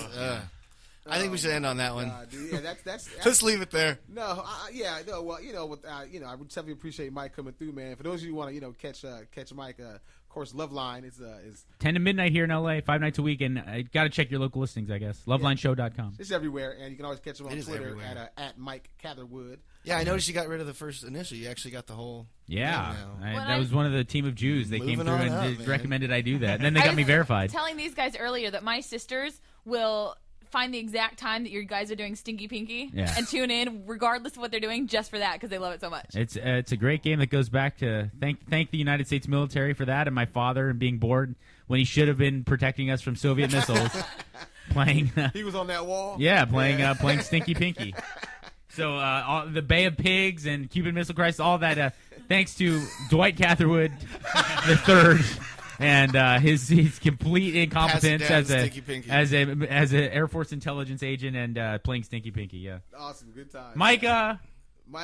Mike. So nice to see you. It's always nice to see you. I feel like right now we should touch balls. Yes. Yeah, I was saying some billiards. Billiards could crop off in the green room, but I feel a special energy, man, like a love between you guys here, man. Like I love Mike is the best. Mike is aside from all the perversion and all that stuff, like Mike has always been my boy. He's always had my back on and off the air. He's always been a big supporter of me. I don't take it for granted one bit. I mean, you've always been such a good sport. I mean, even from you back when you were on the Kevin and Bean show. But I mean, Mike, he would just say some of the most I wouldn't say to my wife, like just some of the. It's flattering. Yeah, I mean, that's how you know a man really loves you. Yes, it's very flattering that he wants my butt. Yeah, I do. I did not. I mean, I knew Casey. I do. I knew. By the way, speaking of sexuality, and I knew Casey had big tits. You never knew that, right? Jesus Christ! I had no idea your boobs are that big. That was time for Casey to blush. Because see what it is when she used to work at the morning show. She used to work at the morning show here. Would she come in her fucking she would come Snuggies? in, Yeah. she would come in. And when I go see her, she's in that little tiny ass room, and it's hot as fuck in there with all that server stuff. So it's got to be cold. You know what I mean? So like, yeah, it is freezing in studios. Yeah, Yeah. so she comes in, and here it's a little more room temperature, so she lets the girls play. Yeah. And yeah, I told you, they're fucking enormous. Yeah, and of course, Anel, assalamu alaikum. Assalamu alaikum, brother. Yeah, and a pleasure Thanks, meeting buddy. you. It's a weird way to meet someone. It's but, all right, you know, man. I appreciate it. I I'm glad honestly, you came guys, by. it's anytime you guys ever want me, I'm not easy to. I mean, I'm not hard to get a hold of. Well, you whenever know? you can't book a guest for Loveline, man. You know, reach out, holler. You know, Yeah, I live like 5 minutes from the studio. I'll give you guys the bat signal. What would our bat signal be? It'd be like the like a cock for Mike, cookie wrapper, with cock with tits for balls for Casey, and then of course it'd be a huge one for Anel because he's black. Yeah, so and then we got to figure. I guess a tat on it. Yeah, there you go. It's gonna be a tatted out. Just do that. A tatted out giant Prince Albert. A tatted out giant black cock with tits for balls. And I'll haul ass to the studio. Thanks, Mike. I appreciate you coming in, man. Thank you. Put it together. Thank you.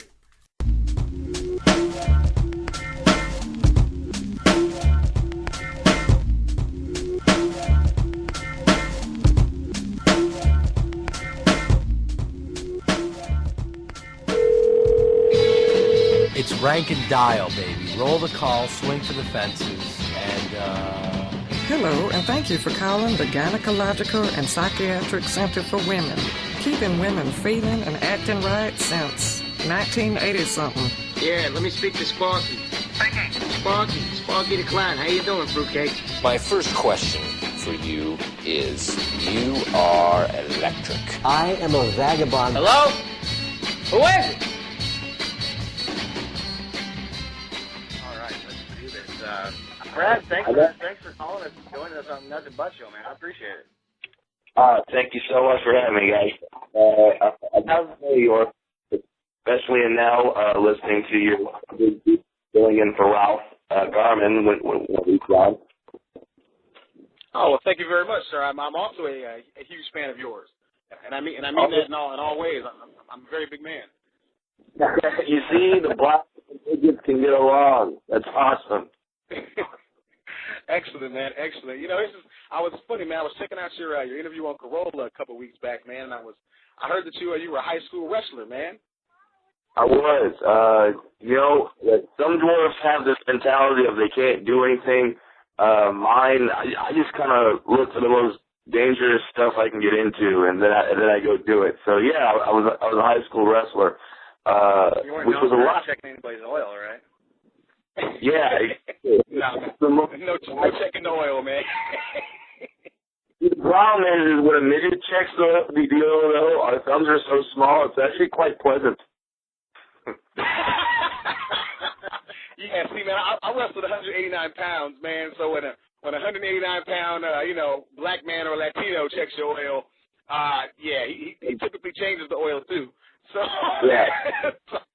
So I noticed too, Brad. I noticed that you used to open for Carlos Mencia for like 5 years. Is that true? Yeah, I was his opening act on the road. He's actually the one that kind of got me into stand-up comedy, and kind of took me on the road, took me under his wing, and I got to experience life on the road with him for 4 years. So he kind of gave me a big break. So I owe a lot of my career to him. Wow. That had to be a wild party, man. You walk into an after party and there's Carlos Mencia and Brad sitting there, sitting at the bar. Well, anytime you walk into any party and a midget's just hanging out, you're like, all right, this is the place to be. This stuff's going down. Really good. Oh yeah, always, man. You guys should get together and like redo Twins or something, man. You could be like DeVito and Schwarzenegger all over again. Except one of you is Mexican.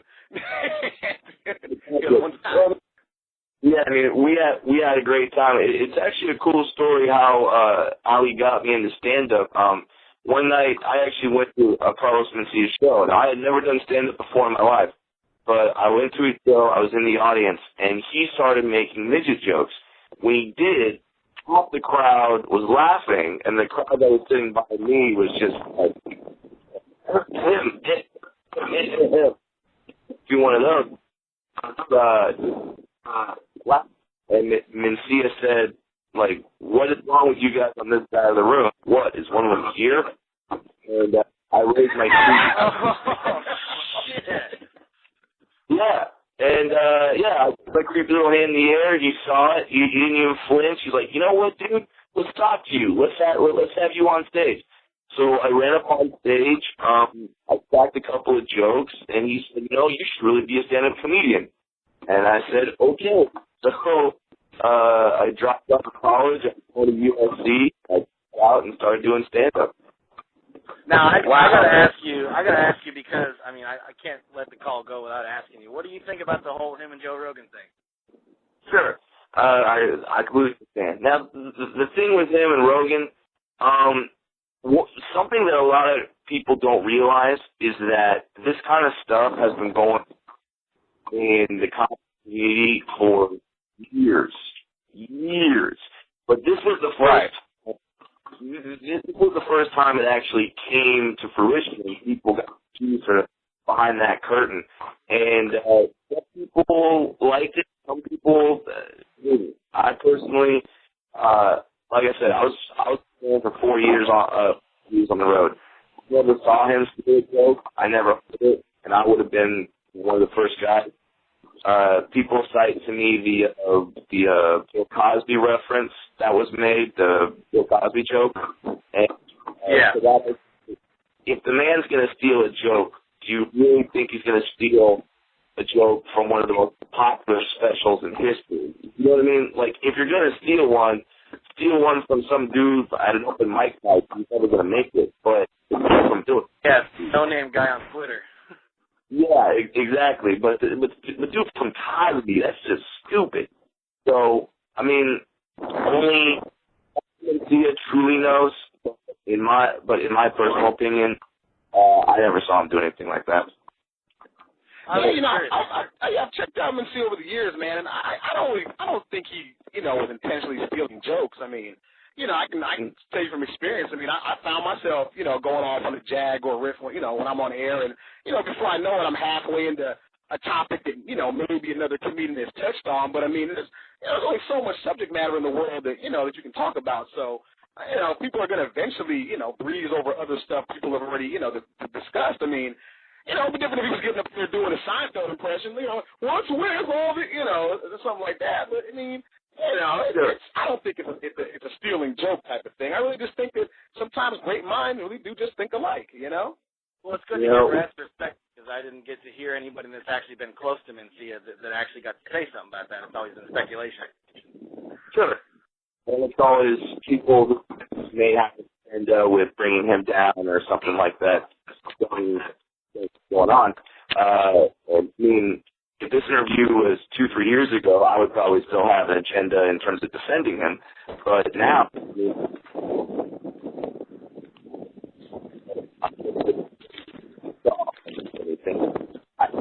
that's what I'm saying right now.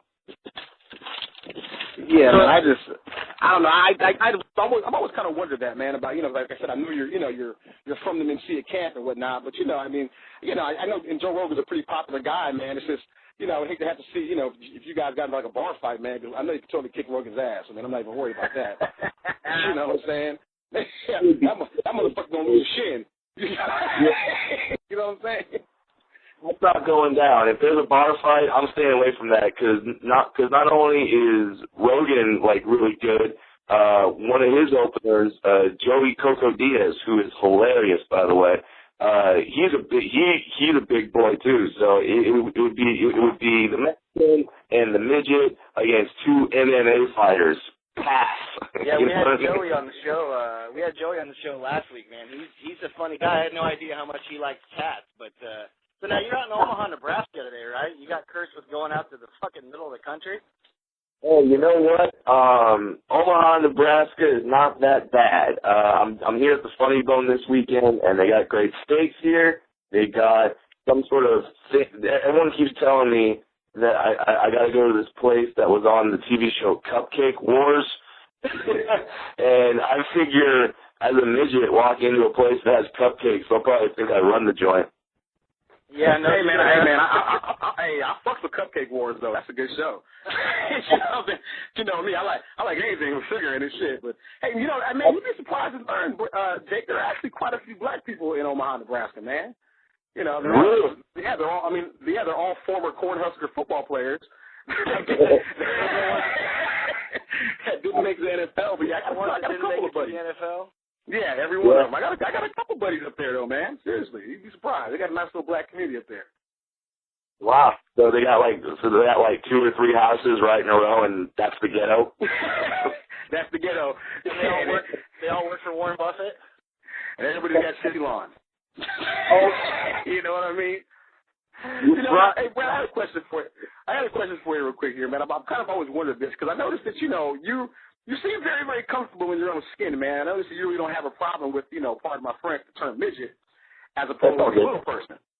Yeah, because I don't sound the same way. Like, I throw the word nigga around like a ninja star. You know what I'm saying? Like, I use that shit like a comma. You know what I mean? So, I was kind of wondered that. I mean, do you ever get any backlash, in your own community, from other little people that are, offended by, you being so just brazen with the term, or? Oh, yeah, big time. I've actually been protested. I did a show in Detroit, Michigan, and 24 midgets came out to my show and protested me. It was nuts, man. There's 24 midgets in Michigan? That's what shocked me more than anything was, oh my God, I didn't know there were 24 of them. That's insane. But they came up to me, and because I was really confused, because I'm like, why do you guys hate me? And they said, well, we hate you because you say the word midget. And I was like, well, what's wrong with that word? I was never told that was wrong. I was like, what's wrong with it? They said, midget's derogatory. When you hear the word midget, you don't think of a human being. You think of a fantastical character you might find in a Disney movie. We need a more mature word. Like, all right, like what? Like dwarf. Are you kidding me? That's what I think of when I hear dwarf, man. Yeah. I think dwarf. I think sleepy and sneezy and happy and all that motherfuckers. Exactly. You think of that. You think of the rain. You hit my precious. You start thinking of that kind of stuff. So, midget to me sounds nice. It's a nice word. It almost sounds French, like mijet. Mijet. This is my friend. He is a mijet. Exactly. And then, dude, and Anel, you're gonna love this. Then the guy actually says to me, he says, "Well, you don't understand, Brad. When you call a dwarf a midget, it's the exact same as calling a black person the N-word." And I was like, midget, please. No. Well, no, what you got to do, you got to put an A on the end of it. You got to say midget, please. Midget? See, that's how you got to say midget. Instead of midget, say midget. That's how we got around it. There you go. You know what I'm saying? Like, you never hear anybody say that would say nigger, please, with the R on there, and that make it sound mean, You put the Alabama. Yeah, you get that Alabama, but you put the A on the end of it, it becomes a term of endearment. You know what? I mean, honestly, man, as a child, my grandmother used to call me little nigga. Like, I thought that was my name. Seriously. Like, she's like, little nigga, and I knew she was talking to me. And depending on the tone of voice, she was like, tell me it was me or my brother or whichever little nigga she was talking about. That's what we got. That's awesome. You know what? I think I might start doing that. Then I could start saying things like, midgets be crazy. There you go. You can start a group called, get the 24 midgets in Michigan, man, and start a group called Midgets with Attitude. Oh, there you go. What about Brad Williams? Oh, man, that's good. It's like that'd be awesome. I'm down. Yeah, you guys' first single will be called, like, Stranger Compton or something? Stranger Compton? Yeah, no, there you go. Straight out of the North Pole, motherfucker. Straight out of the North Pole. Crazy motherfucking name, Brad. Straight from the workshop. I'm gonna be honest, if you don't get together with Will Ferrell and the guys at Funny or Die and record that soon, man, I think I'm gonna have to beat you to it, because that'll be hilarious. Hey, if you get a hold of those guys, just give me a call, man. You got my number. We're good. Yeah, most definitely. I'm going to submit that to them. So, Brad, what do you got coming up? Because I know we were talking, trying to get you on the show, and you're pretty busy, man. You said you're not going to be even in town till Thanksgiving. So, what do you got coming up other than the Funny Bone, so we can get people to check it out? Sure. Well, you can always check out my dates at bradwilliamscomedy.com. But in the next few weeks, I'm going to Indianapolis, Indiana. Then I'm going to Denver, Colorado. Next week, I'm shooting a commercial for a company that I can't say yet until the commercial comes out. But I got some stuff going on, man, and I try to stay busy. I try to visit as many parts of the country as I can because, you know, this country, a lot of people are hurting right now, and I feel that it's impossible to frown when there's a midget around you. Impossible. I would agree, man. Do it. Yeah, you know what's funny, man, is I actually know a kid, man. I grew up with a kid. He's actually from Orange County out here, you know, California, man, named Brad Williams. But, you know, I don't think there could be a more diverse Brad Williams, man. He's about 6'4", probably runs about 290 or so. And he used to play for Modern Day High School out there in Orange County. Now I think he went to Notre Dame in Indiana, man. But do you ever get mistaken for like the wrong Brad Williams? Because I mean, it's a pretty common name. You know, here's the trippy part. I used to work, believe it or not, I used to work at Disneyland. I know, okay? Jesus Christ. Yeah. I know, but here's the thing. I wasn't one of the characters. That wasn't my job. My job at Disneyland was I would walk around with the characters kind of like a bodyguard.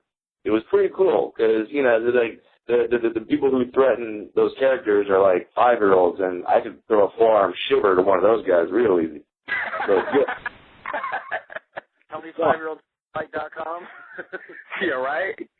Dude, every time I would want to give it a 5-year-old, there was a stamp in the back room, and I would just put another one up on the wall. Like, all right, let's do this. That's, you know, dude. He just has a little stamp of 5-year-old silhouette. He just stamps on the side of his card like, got another one. Shit, man. I was going to picture Brad just hitting a 5-year-old in the rib with an elbow, man. That had to be classic.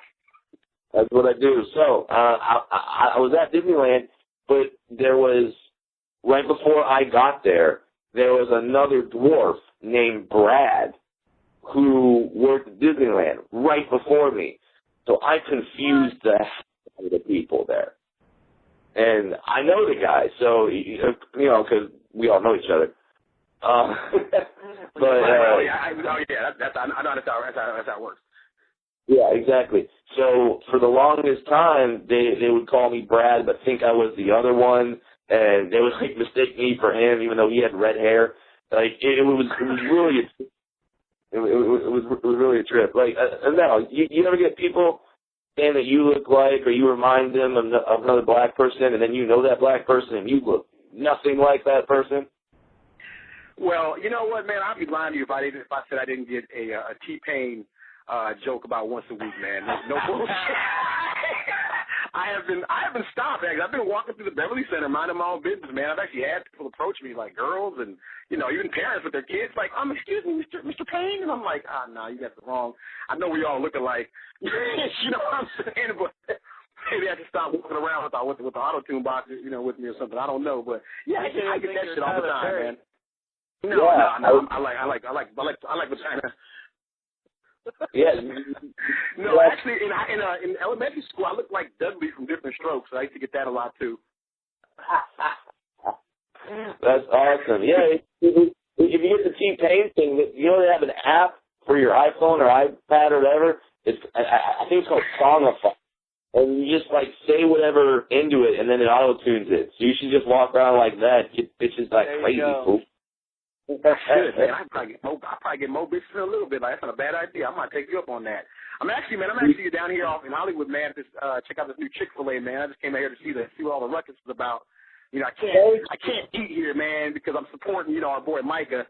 You know, because Chick-fil-A, they don't like you, the gays. So right, it's horrible. That shit is delicious. You know, yeah. Like I'm sitting here like, damn.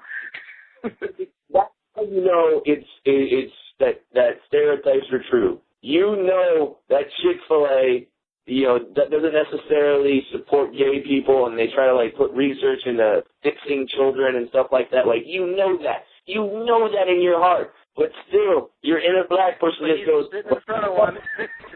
I'm just like a moth to a flame.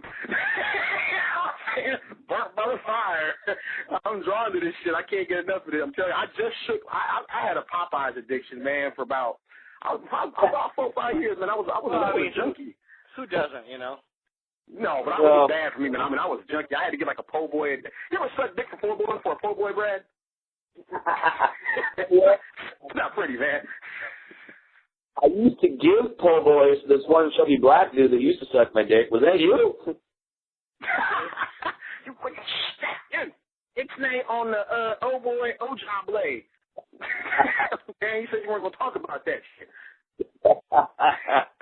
Yeah, man. You know what?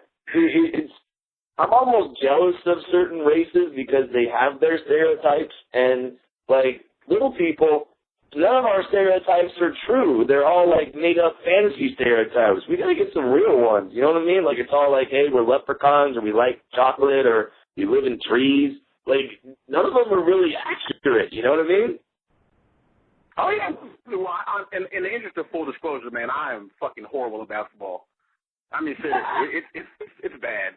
I mean, man, and me being white, I get all the bad stereotypes. Like, I gotta go out of my way to live that shit down. Right. Like, for example, he has a huge cock, and you would never know it by looking at him, because he's white. Yeah. I mean, as a white man, you just gotta walk on oppressing minorities all day. It's tough, man. It's really hard. It's hard to do. Yeah, I got to do that and my day job. It's a lot to keep in a day. Exactly. Yeah, well, black man running the country, man. See how this shit turns out, man. You got shit's all wrong right now, man. You weren't doing your job, white man. You weren't keeping the black man down. All of you. Y'all slipped up. I made a joke last week when I was telling Brad, like, England must look at America like we are fucking pathetic. Like, like, look, man, we've been in the country for thousands of years and we ain't never had a nigga running shit. You know what I'm saying?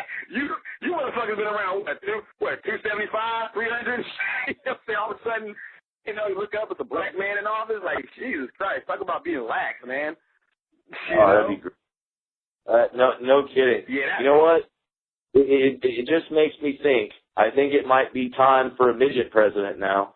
But the only thing, I'm going Brad Williams 2012. Right? But the only problem with that is like the president always stands behind that podium. Ladies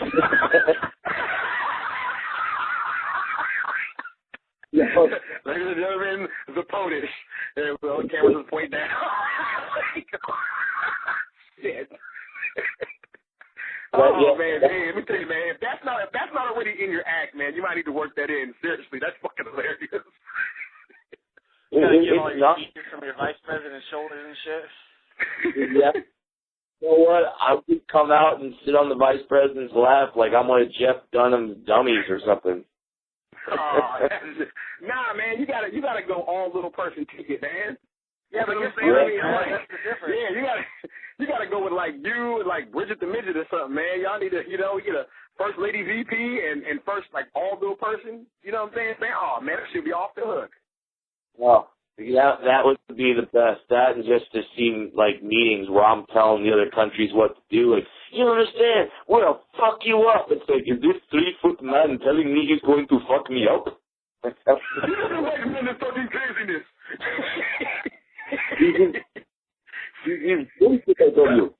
That'd be great. That'd be awesome. Just watching it, just a confrontation between like Brad and Kofi Annan or some shit. Like, yeah, you're not going to tell me how to run the game. Come here and say that, motherfucker. Amen. Brad, man, I appreciate you calling into it, and I'm sorry for all the delay in the phone. And when you're not out there taking over the world and making people laugh, you got to come in and sit in our studio and take some time with us, man. We'd love to have you in. Trust me. Brad, we gotta hang out, most definitely. For sure. But you know what though? Nell, it'd be a trip because if if he smokes the weed, man, I was gonna say, does it take the same amount of weed to get you high as it does to get me high? Dude, I get high off of half a cupcake, bro. Like half a brown. God, I'm damn, good. You must be lucky. You're a cheap date. Exactly. I know, right? Hey, tell him all that. He's gonna start getting ideas again. Think he's gonna get some without his po' boy sandwich. It's not gonna happen. You let me tell you. Yeah, that's what I'm talking about, man. Yeah, we definitely gotta hang out, man. We try to keep it close to the fam. You know, maybe me, you, and our boy King of Mexico, man. We'll go hit a Dodgers game or something like that. You know? Yeah, hell yeah. Okay, that'd be great. Yeah, I mean, you get it for kids' prices, right? What's that? I said you get it for kids' prices, right? We don't got to pay for the adult ticket. Hell yeah. Well, no, dude. I don't expect to touch this thing because if I'm hanging out with a black guy and a Mexican, I expect to sneak in. Okay, that's what's gonna happen. They're not even gonna look at you. They're gonna be too busy searching me and digging. I'll just be the white dude. I'll just act like your bodyguard and just usher you in. I'll put the earpiece in, and everybody won't know nothing. Perfect. That worked out great. Come on, man. We saw T-Pain and this midget at the Dodger game. Shit was crazy. We could just pull the Coachella trick and put you in the backpack like King of Mexico did with somebody there at Coachella. Damn, that was amazing. I couldn't believe that dude sitting there. That could work with me. But I wouldn't even need a backpack. You could have like a fanny pack or even like a shirt pocket. Good to go. Damn, right, man, that's hilarious. We'll leave it there, man. We can tell that you're going to have to come in and do the show. We're going to have to make an extended bonus version where we talk for like 3 hours and just bullshit, because this will be fun.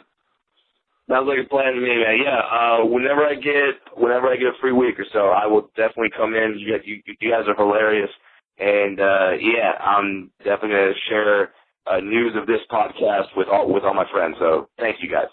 All right, man. Take it easy.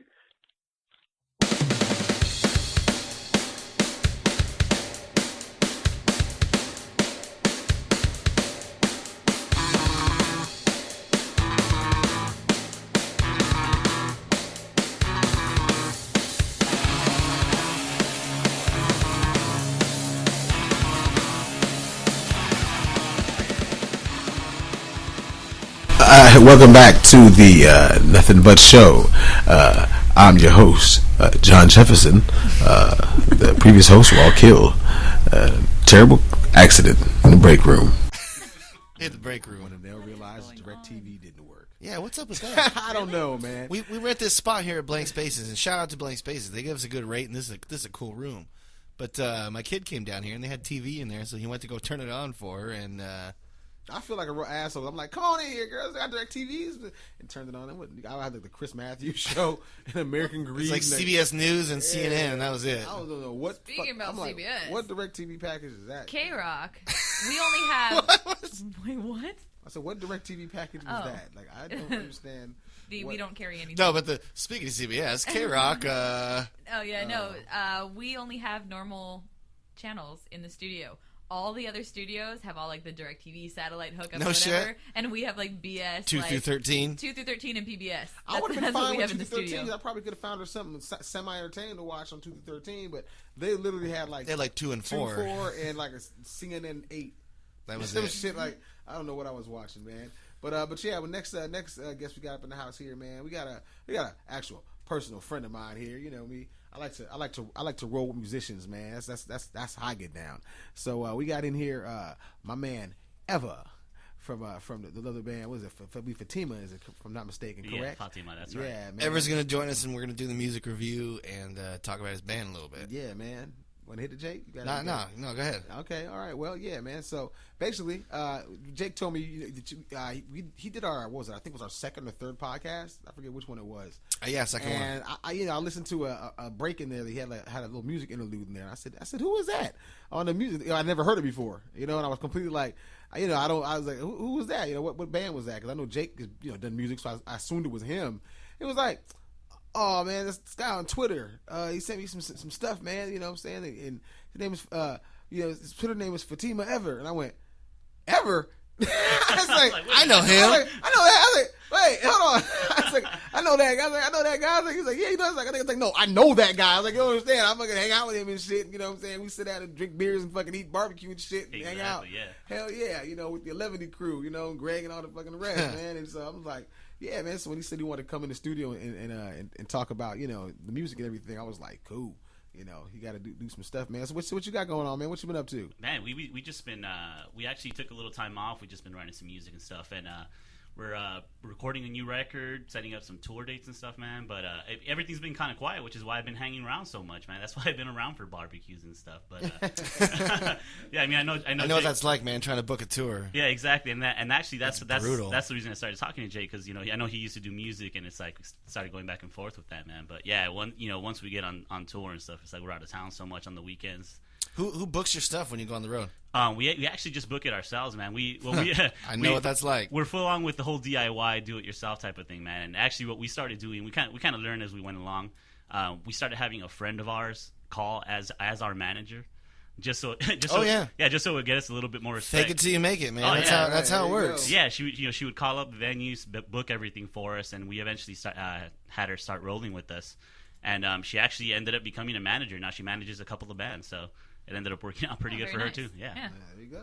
That's how it works, man. I know when we used to go out on the road, we'd go out for probably we'd go out for a couple months at a time. We had like a 15 passenger Ford van and a 15-foot trailer, and we'd go out and we had a kind of rough rule of thumb. We'd go 3 days, and we basically go like the third night we'd get a hotel room because we couldn't afford to get a hotel room every night. Oh yeah, no. So we get a hotel room like every third night, and then that way the first 2 nights it was so nasty. We'd play the show, and then we would we'd do the show, and then after we do the show, it's like we go back in the van and we're all sweaty. Yeah, it's fucking horrible. Dude, it's horrible. That's the funny thing about being on tour. Everybody assumes that. I mean, it is pretty much partying every night, but they assume that it's rock and roll lifestyle. Like so by the third day, everybody's nasty and sweaty and funky. It's like you're so thankful to get the hotel room. But you got to work to get party though. That's the point. You got to put in that work day to day. It's a grind, you know what man. I mean? Before you actually go ahead and get your chance to go party at night,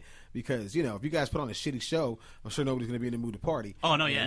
Music is a really rough business too, because the technology to make music has gotten so much cheaper, and the accessibility because of how easy it is to get music on the internet. Mm-hmm. And the record companies obviously are not what they used to be by any stretch of the imagination. Oh, no way. And so the business is not what it used to be. And you don't get those days where they would write you, here, you're doing a 5-album deal, and here's X amount of dollars as an advance, and you'll do 5 albums for us, and that's it. It doesn't happen like that. Now you have to do all the work, go on the road, build the following, get the merch, like pay to get the merch made, sell the merch, everything, and then you have to basically hand them a small business, basically that is like, okay, look, we've shown you that this works. Now you need to put your money into it and make it bigger, and that's almost impossible. The way it works. It's pretty much you have to get it to the point where you don't need the record company, then they pick you up. So it's kind of a catch-22 where you're working your ass off. I mean, we came up. And I'll kind of date myself here. Back in the day, where bands had to use actual tape 4 tracks. Oh, I did, yeah. and make demos that way. And bands were still sending demos into record companies and trying to get signed that way. I mean, I actually had a couple of friends when I was younger that got signed that way. Got the money up front, made their big records, and ended up owing the record company a bunch of money afterward. Oh yeah. They didn't realize that when they go on tour and the company pays for everything, is like that has to come back in somehow. So. Now, one of the things I got to point out, I got to let this. We're going to use some of your music again for some segues on the show in between interviews and stuff. But I got to say that one of the most fascinating things that I thought was cool, and being from the generation that we're in, and all of our kids, everybody like us and younger, doesn't realize kind of what it was like to be around back when people really kind of spoke one language. You know what I mean? Like people don't realize. Like my daughter's going to grow up in a world where a lot of people are bilingual, and she's going to think that's how it always was. And it was by no means like that. You know what I mean? Yeah. For my age and people older than me, it's a completely foreign thing, like no pun intended. But now, the thing about your music that I found so fascinating, you guys sing in Spanish, right? Yeah, it's pretty much all in Spanish, and kind of the way that came about and was... it's like rock in Spanish. It's fucking great. It's rock in Espanol. Yes, it is. Yeah, exactly. and that was kind of our point in making the music the way that we did, is like we all grew up in East LA. So we spoke both East Los, yeah. represent Boy Heights. But we all grew up in East Los, so I mean, we grew up going to backyard gigs with like hardcore punk bands, and we grew up playing in punk bands and stuff. So bands would sing songs in Spanish sometimes, and you know, the perception of rock en español was kind of I mean, I don't know if you guys are familiar with certain bands, but like Maná and just like the really big bands. But it's the equivalent of saying that popular music now is just The Cure or Dramarama. It's like those bands are from the 80s and have a completely different sound from the way music is now. So we were like, hey, why don't we do some new music in Spanish and kind of make a difference there. Oh, I hear you, man. And do you I'm sure you probably know about Mariachi El Bronx. Oh yeah. Those guys, I love it. And the band, actually, the Bronx, they had this really cool T-shirt that I bought. Just first, I used to be the kind of guy, like, I would go to this music store that's up where I'm from I would go through there and literally find CDs that had good art, good cover art, never had heard of the bands, and I would make myself buy a CD of a band based on the cover art and based on the appearance, back when you used to actually buy a physical, CD. I used to do that too. And I would do the same thing with, like, band T-shirts. Some of the bands, I had no idea who they were, but they had a cool band T-shirt. And the Bronx had this T-shirt with the old L.A. with the hands, the old gang sign with like L.A. and they it said L.A. and then it said Bronx Social Club. And so I was like, wait, what? Bronx and L.A.? Like, I don't get it. And I looked into who they were. Crazy, like I don't know if you even call them post-punk, but just Bronx is just this crazy, like, really good indie band, And then when I heard Mariachi El Bronx, I was like what? The same dude, like, wait. Yeah. And I read about why they did the album, and it was like the same. That's why I brought it up. It's like the same reason that you're talking about. Like, we grew up in L.A. We're paying tribute to band, like, the culture that we grew up around, and it's amazing. Like, that music is fucking great, and I play it, and like a lot of my friends, like, what the fuck are you listening to? It sounds so weird, but I mean, when you actually listen to it a few times, you're like, you know what, this is really good. And it's not mariachi music for people that hear that. I mean, it is, but it's like, it's mariachi, like, done by a bunch of white dudes. It's crazy. It's really crazy. Well, no, it's like I was at the LA Film Fest a few months back, and there was a film that was premiering there called A Better Life by Chris Weitz as the director, and he did About a Boy and stuff and whatever.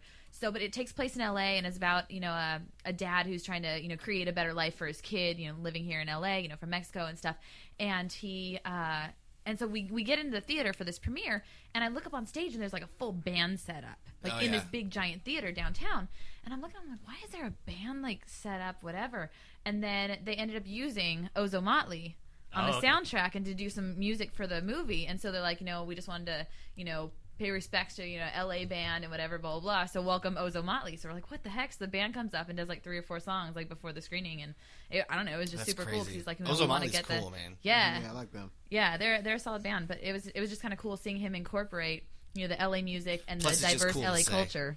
Yeah, exactly. And that means they were one of the big inspirations for us. I mean, we don't play the same style of music, but it's kind of one of those things where everybody in East LA kind of knows somebody who knows somebody who.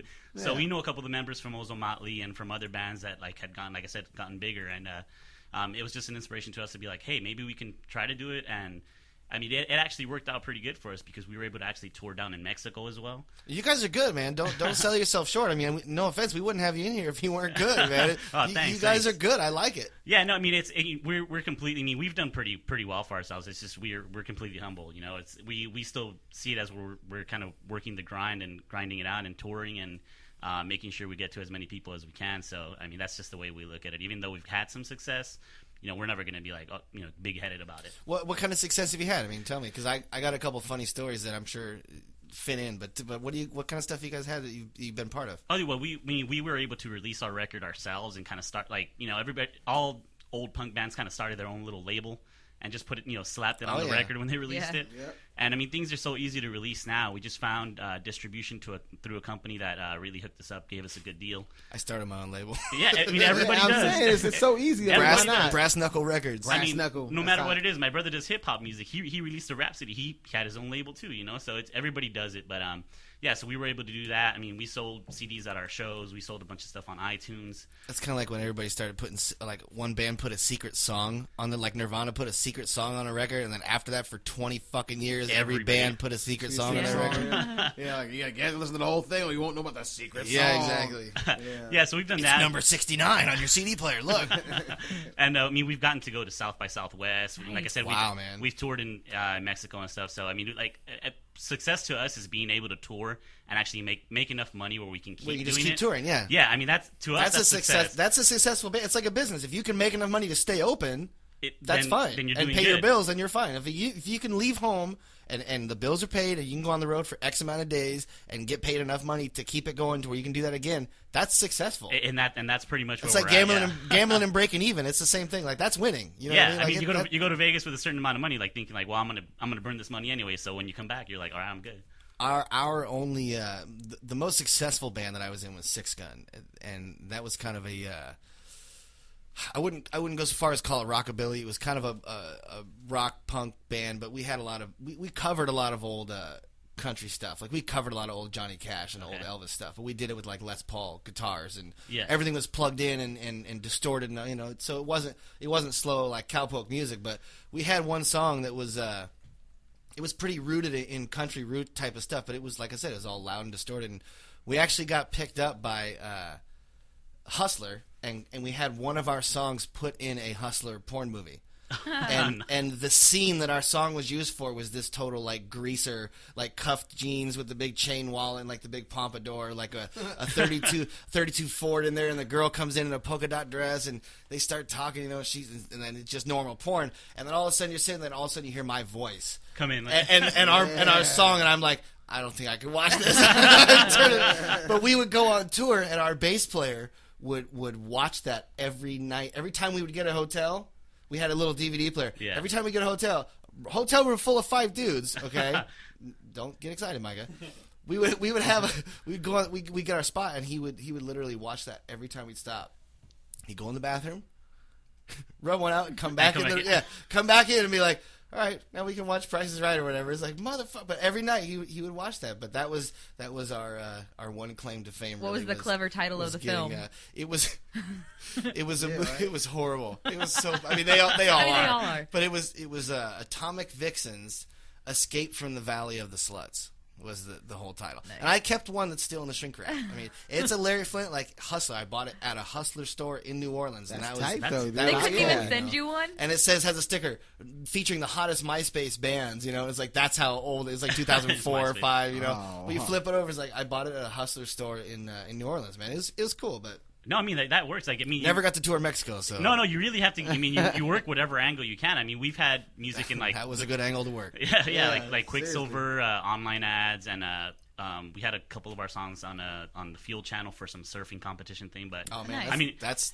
Any way you can get like a few extra cents, in the band account, it's like you work it. You have to do it. And do you guys have other than doing like the stuff yourself, do you do everything yourself, like recording and everything, or where do you guys record? I mean, we like Anelson said, we grew up in the hood, so we work everything ourselves. We do the merch ourselves. I mean, we had a hookup for T-shirts and stickers and everything, and eventually we just bought a screen printing machine for ourselves. And oh wow, you got like straight out of the garage, like straight doing it. Yeah, exactly. I mean, wow. you gotta try to cut as many costs as you can, and just kind of invest in it and try to keep as much money as you can to yourself. So.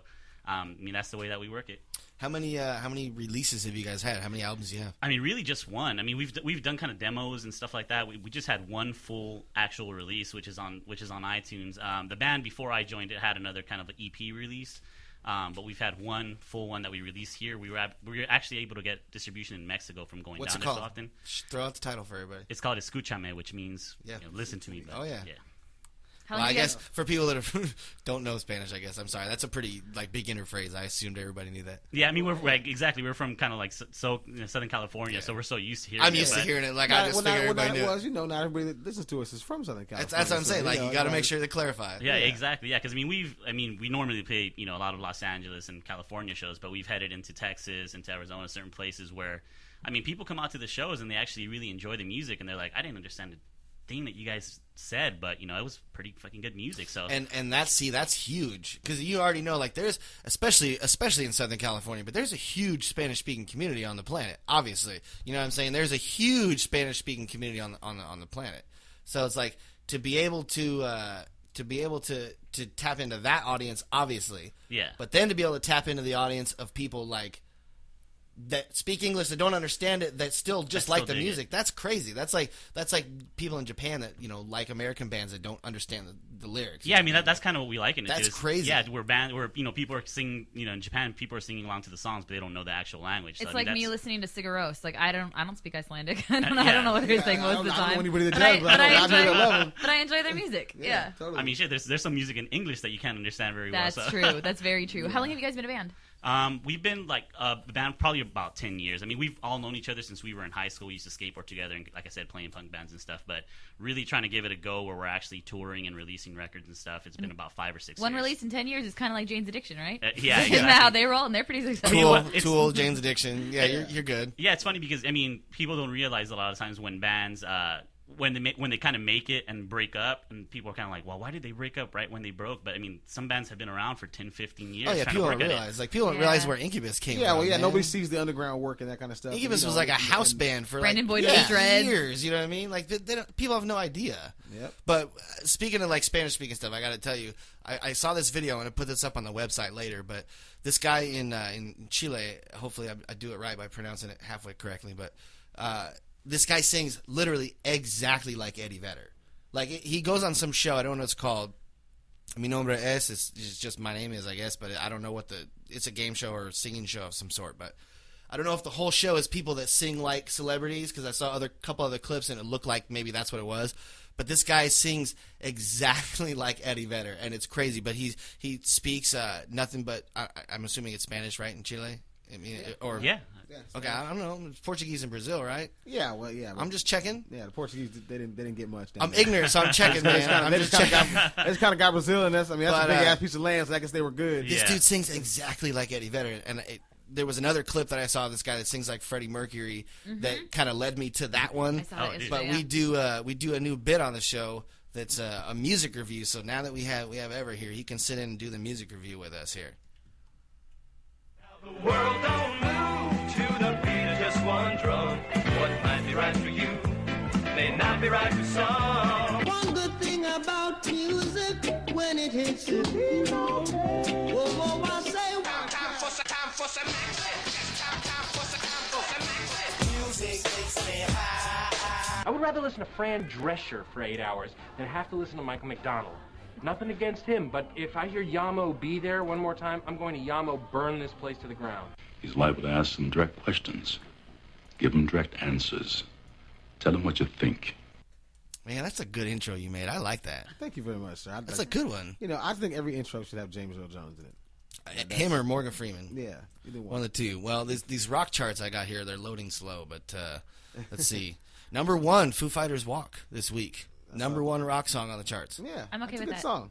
That's good. I mean, I'm fine with that. As far as what they call rock in the mainstream, like Foo Fighters are one of the stronger offerings of a rock Chili band. Peppers. Oh, by far. That's number 2, but I'm not even gonna. That's all the credit it gets. This fucking country charts. This Take a Back Road. What I was talking about before, like mall country. Right. It's literally like it has like a turntable in it, like scratching and shit, and it's a country song. It's bad. Ugh. It has like sampling, like Rick, like that kind of shit. You know what I'm saying? We gotta start getting you some sound bites of each of the songs. I'll put them on the side. You can check. They're just Billboard. Everybody that likes country will know what that song is. If they listen to country radio, will know that song. It's just for the people like you and I that are like, what the fuck is that? It's got scratching in it. Yes.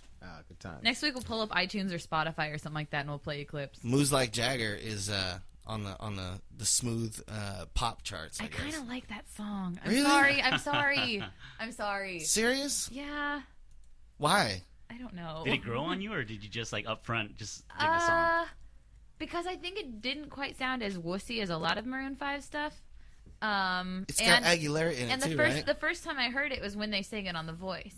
And it was, Adam Levine was up there with his band, and then Christina Aguilera gets up there. I'm like, okay, I'm okay with that. What's that country song called again? Take a back road. Who's it by? Rodney Atkins. Hold on, I'm gonna try to. Let's see if I can. Let me see if I can get it up here. That's what she said. There you go. Okay, he's not even coming up on my Spotify. I think I got it right here. No, I think I got it on the It's like a race to the music at this point. Plug me in, Jake. Hold on, plug me in. Let me see. All right. I can't. It's gonna be too noisy, man. Nah, if you ain't finna plug it from your thing. You got it? Now, you want to do this? Okay, well, we'll continue through the rest of the list. What do Here. we got for hip hop and all that stuff? Hip hop is I'm on one. Drake, DJ Khaled, Drake, and I think Wayne's on that too, right? I'm on one. Yeah, he is. Okay, wait, here we go. Here's the country. Here out. Wait, skip forward so we get some lyrics. This is spontaneous. Six lane backed up traffic. Horns are honking. I've about had it. I'm looking for like rapping with a country accent. This is mall. That's what I'm talking about. It's like country pop, yeah. Like a memory from your grandpa's attic. I'm slipping through the radio stack. It sounds like it should be on like a truck, like F-150 commercial as they're like cruising Right here, through the back listen. road. Listen. Makes me want to take a Maybe bullet to the it's head. not exactly scratching, but wait till you hear what it is. It's like their shout out to hip hop, like a country version. Watch. How long do we have to listen for this? I know, right? No, right? This is cool. It's right at the end of this little thing right here. Makes me wanna take back road. Oh, maybe not. Maybe it's later on. Shit. Anyway. That means you listen to the whole song. No, I heard the song one time, and when I saw it on the charts, I was like, oh, I know what that. Remember, I told you where I live. That's the only station I get is the either country. KLOS or country, and I'm not listening to KLOS. And I mean, to be fair Go- to go listen country to it, people. We fans, won't I mean, torture it's you. probably Yeah. not awful. I mean, I've heard But worse that's country. not country definitely- music. I've I'm definitely sorry. heard worse country. What else you got? That's not country music. Anything with a twang now is country. But that's what I'm saying. Like, you take a pop song and put a fiddle in it, and that's country. You're just a Johnny Cash purist. That's it. Do you have that Radiohead cover I sent you? Which one? It's Exit Music, and it's Oh, done. yeah. It's done. I'm doing a segment on this music review, like a cover of the week, and I'm like only good covers because it's really hard to find bands that cover stuff. Does it have to be a Like, new cover or old cover? It can be anything. Like Deftones covered "Simple Man" Oh, yeah, from Skinner. That's amazing. Like Tool covered Zeppelin, and Weezer covered Radiohead. Like things like that are really And good. Disturbed, who I normally don't like, covered Genesis. Yeah, they did. And I liked That- it. it was decent. Yeah, Land of Confusion, which is one of Nonpoint, the most effed up videos ever. Have you seen it with Nah. the puppets and the Ronald Reagan Have puppets? you ever heard of that band Nonpoint? Yeah. They covered Ice Cube, and they also covered Phil Collins. In the air tonight, like crazy, H2O like new metal covers band, Like crazy a Prayer, shit. and it's pretty awesome. Yeah, But I got that X music for you. Wanna hear that? This cover literally, like, I'm seeking out good covers. I'm gonna do one every week on the music review. But this you can play, we can talk over it. But this it's just this girl. I don't know if it's her husband. It looks like they have the same last name. Maybe they're cousins, brother and sister, whatever.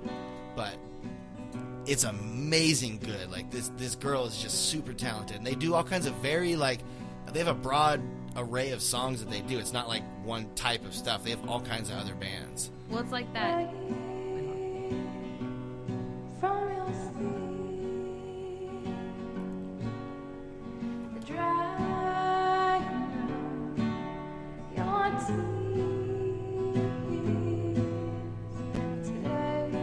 Of course, I love OK Computer anyways.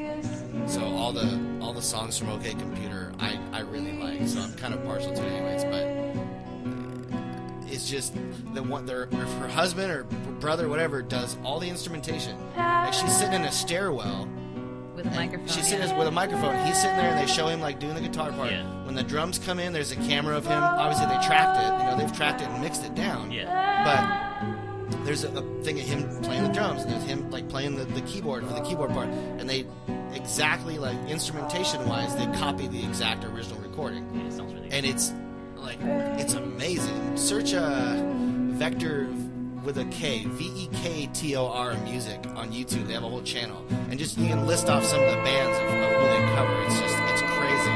She looks kind of like the chick from Evanescence, though. Yeah, I was thinking that too.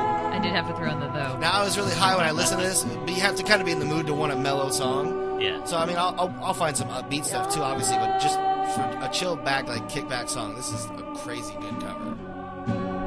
Yeah, I'm okay with that. 07, they cover Adele. 07, Sia, S-I-A. I love Sia. She was the singer of 07. Okay. Yeah. They cover one of her songs. I Chris love her. Isaac. Yeah, look at the channel. They got a bunch of Oh, they cover Mars Volta too. They cover Televators. Yes. They do Televators, and that is Mars Volta is another band that I don't understand half the crap they're saying, but they are so phenomenal. Oh, exactly. Like I saw them at the Greek, and I was just like, I'll jaw put hit this. the I'll floor. put this video up on the site though. You can go check it out. I'll put this up, and then the two. Well, it's like the husband and wife team that go by Carmen or whatever that cover a bunch of the stuff. See if you can find the guy that sings like the Freddie Busta Mercury. Rhymes and whoever else is on Just the track. literally put in I can't guy think of what it sings is off like the top of Freddie my head. Mercury. He sounds pretty legit. I saw him. Sounds- Yeah. But I'll also put these up so we don't have to play them all. But this and the Eddie Vedder one, this guy's on the Chilean game show doing Like Eddie doing Vedder. the- It's nuts, and What? he just speaks Spanish. Dude, like, well, speaking of covers, like, Oh. since you played in bands, like, did you guys ever have to do like those shows where you kind of do some covers and? Here's the thing: what we would do is we got to a point where we start playing like 3 and 4 hour gigs at some places. Yeah.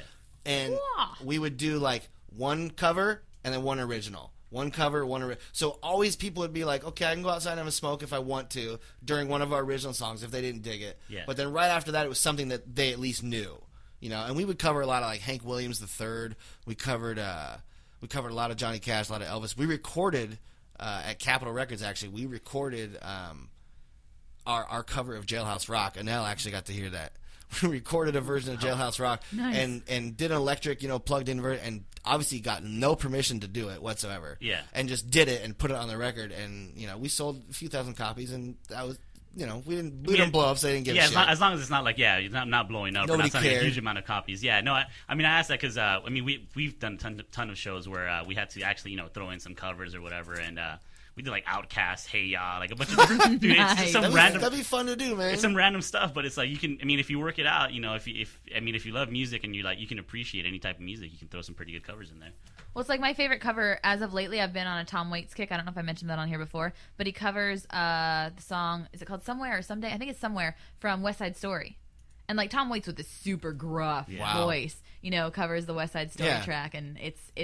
I mean, if you like Tom Waits, it's awesome. If you don't, it's kind of odd. But I think it's fantastic. We have Jake making flying motions. I'm just asking, I don't know what's going on the other side of the room right now. I'm right trying to now. ask Anel if his phone's on airplane mode so he doesn't get any phone calls while we're doing this. You know what I'm saying? And all of a sudden starts Like, ringing start on the ringing air. and Like, shit. hello? That was my best impression of an airplane.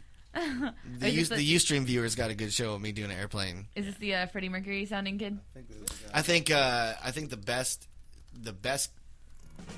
I don't know. Yeah, right here. This kid. Let me turn this up for a second. So back off your mics for just a little bit. But All right. play this. This kid's crazy. Oh, I think it's that. Had to rebuff all the It's buffering. It's buffering. Stupid cell phone.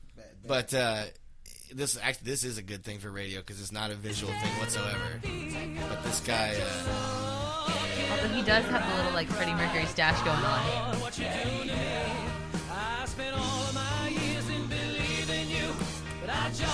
Kid's legit. Is that amazing? I could be Freddie Mercury's fucking son. Yeah. Like, Freddie Mercury was straight for like one night. He's got like the Casey Affleck kind of look He too. totally does. He totally does. Dude, without knowing that it was a cover, I would say you wouldn't even know. You'd think this is like a tape of like a rehearsal tape. Yeah. The only thing that bugs me about this is it doesn't complete the whole song with the really high ending. Yeah, it doesn't I was do it. like, It's like a I wanted 2-minute to see him like clip. go all falsetto. But that Who doesn't love we'll Queen? put it on the site for people to check out. It's crazy, man. It's really good to see. Queen's probably my favorite band of all time. So Really? And Really? yeah, Favorite of all time. probably. I mean, I like Queen a lot. Like I can bring Well, it back. I and can bring it probably- back for you if you like it. And probably because of the whole like Put it in the background. Freddie Mercury stage presence persona, like that is what a rock band should be. Oh, Like of that's course. that's probably I mean, old school, my like them, my Beatles, favorite Led Zeppelin, band that kind of stuff, all but- time is Led Zeppelin. Yeah. And I don't think from that point I can't do a top 5. I can't do a top 10. I just know that my favorite band of all time is Zeppelin. I don't Yeah. think there's another band that can accomplish, will accomplish, whatever, fill in the blank, that band did. And covered as much ground musically. See, that's how I am with movies, though. Like, I can't nail down like a movie, but I can tell you like a blanket of films that I really love. Yeah, but, like, you don't have one favorite though, like movies. Yeah. No, Sure, what's you were your, like, texting your me about that favorite? this week. I don't think I do. I mean, there's some films that I just American History I X lo- is still my favorite. I mean, there's films I absolutely love for different reasons, but I don't think I can pinpoint one. I mean, like, bands are different for me for some reason. Like, I can tell you, like, my 3 top, like, current bands. Like, not, like, I mean, classic rock, I think, had something that music now doesn't. But, I mean, of, like, current bands. Yeah, cocaine. Like, well, new music has cocaine, too, but. That's true. No, but, I mean, like, current bands, I mean, I can probably nail you down, like, my top 3. But, I mean, like, there's a bunch of stuff that I really, really like that if I were putting on a long list would totally be on there. But I wouldn't be able to, I got pinpoint. So, Ever, what do you guys got coming up as far as you got shows coming up now? Are you recording any more? Are you just pushing this record that you have that's done, or what's going on? I mean, the record that we have that's done, we're actually going to be, just for a week. The podcast goes up on Sunday? It'll be up tomorrow, yeah. All right, so it'll be up tomorrow. So, I mean, this first week that it's out, we're just going to give away pretty much the record that we have out already. So, I'll just give you the code. It's NBS 2011. Listen to this guy. I got stuff to give away. Yeah. God damn, man. Yeah, so for the week, I mean, just if you go to our website, it's Fatima, FATIMA rock.com. Click on the link for merch. Go to the purchase of the CD and put that code in, and you'll get it for free. What's the code one more time? NBS. N as in Nancy? N as in nothing but show. show. Nothing but show. Yeah. And as in I ate a wheat cookie, man. I'm slow. I keep forgetting. Yeah, that. Yeah, slow me down, man. NBS 2011. Just put that in the code. Once you check out with the CD, and you'll get it for free. But yeah, man. Other than that, we got a couple shows coming up in LA in October. It's not, it's kind of warm-up shows because we haven't done a show for like a year. We've kind of taken some time off to write some music, but we're playing downtown at a club called the Belasco, right next door to the Mayan. Oh, yeah, I know that. Oh, nice. Yeah, Very yeah. nice. So we're playing there, and then we're playing. That's October 14th, October 22nd, I think it is. We're playing the Home Depot Center before one of the soccer games. The Home Depot Center. You hear that shit? Nice. Oh yeah. By the way, we're playing. by the way, I'm playing a fucking soccer stadium over here in Carson this weekend. I was about to doing anything. Come on down and check me out. God, yeah, man. We get to do some of the shows there before the game actually starts. They have a stage set up there, and we get like discount tickets and stuff. So if you go to our website, did you say it was before a soccer game? Yeah, it's before a soccer game for the Chivas USA. I mean that's the crowd you want to play for. Hey, yeah, I mean it really. No, I'm saying. No, I'm saying. No, I mean like Spanish language music. It's rockin' Espanol. The Chivas crowd would be a good crowd. That's what I'm saying. Exactly. Yeah. And soccer sucks. But I was saying that's a good crowd to play for if you're a band like his. Yeah, no, it's a perfect situation. Like we made a friend that works there, so. Yeah. No. Yeah, but other than that, we got some shows up north that we're kind of booking right now. But everything will be, like I said, on our website. Well, if you ever need somebody to get really high and come sit in and play mediocre, you can look me up and I'll come play, man. Oh, we got a bass player that handles that for us. So don't. There you go, man. Well, thank you very much for coming in. And I think we'll leave it there, man. Yeah. Thank you guys for having me. This has been a hell of an episode. Go download. Tell your friends. Please write into the show, nothingbutShow@gmail.com. Go to iTunes and click subscribe so that every week we don't have to find you on Twitter and mention you personally and make you download it. So go to iTunes and click subscribe so you can just automatically get it delivered to you every Sunday when you're sitting home getting high reading the newspaper. If anybody reads newspaper still. Yeah, I don't think. I was wondering that the other day. I watched an old man the other day reading a newspaper, sitting down. I thought to myself, like, that's a dying breed, man. Yeah, like what happens when all those old men still reading newspapers die off? Because I don't know anybody my age that still reads newspapers. I read the news on the iPad. Like, you know what? Okay, I take that back. You know who I know that reads newspapers is people who have like kids that play high school sports. They read newspapers to get the little clippings of the kids, but other than that, I don't know anybody else. Well, if you know somebody that reads a newspaper, write into nothingbutShow@gmail.com. But with that, have a good week. Download it, and we got some news about a New Year's Eve party next week that we're throwing, and we're going to give you guys some details next week. So that's our tease. New Year's Eve, if you live in the Los Angeles area, you're going to be spending it with us if you want to win some tickets, and we will have some details next week for you. Most definitely. We want to send appreciate and shout out to all of our guests for this week. We had our man Brad Williams.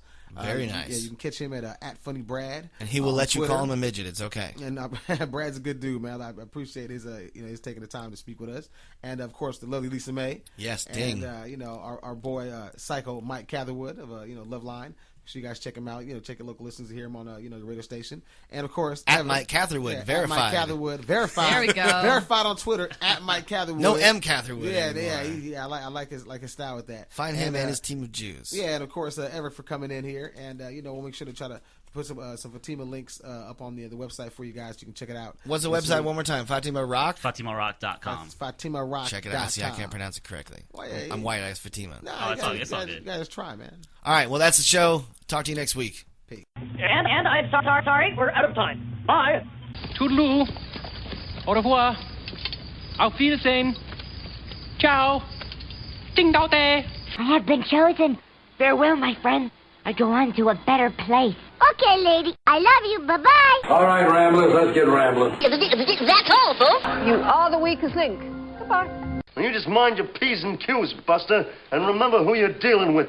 One guy tells another guy something, and then he tells two friends, and they tell two friends, and they tell their friends, and so on, and so on, and so on. Well, goodbye. And don't think it hasn't been a little slice of heaven, because it hasn't. Bye, nigga.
Estás matando.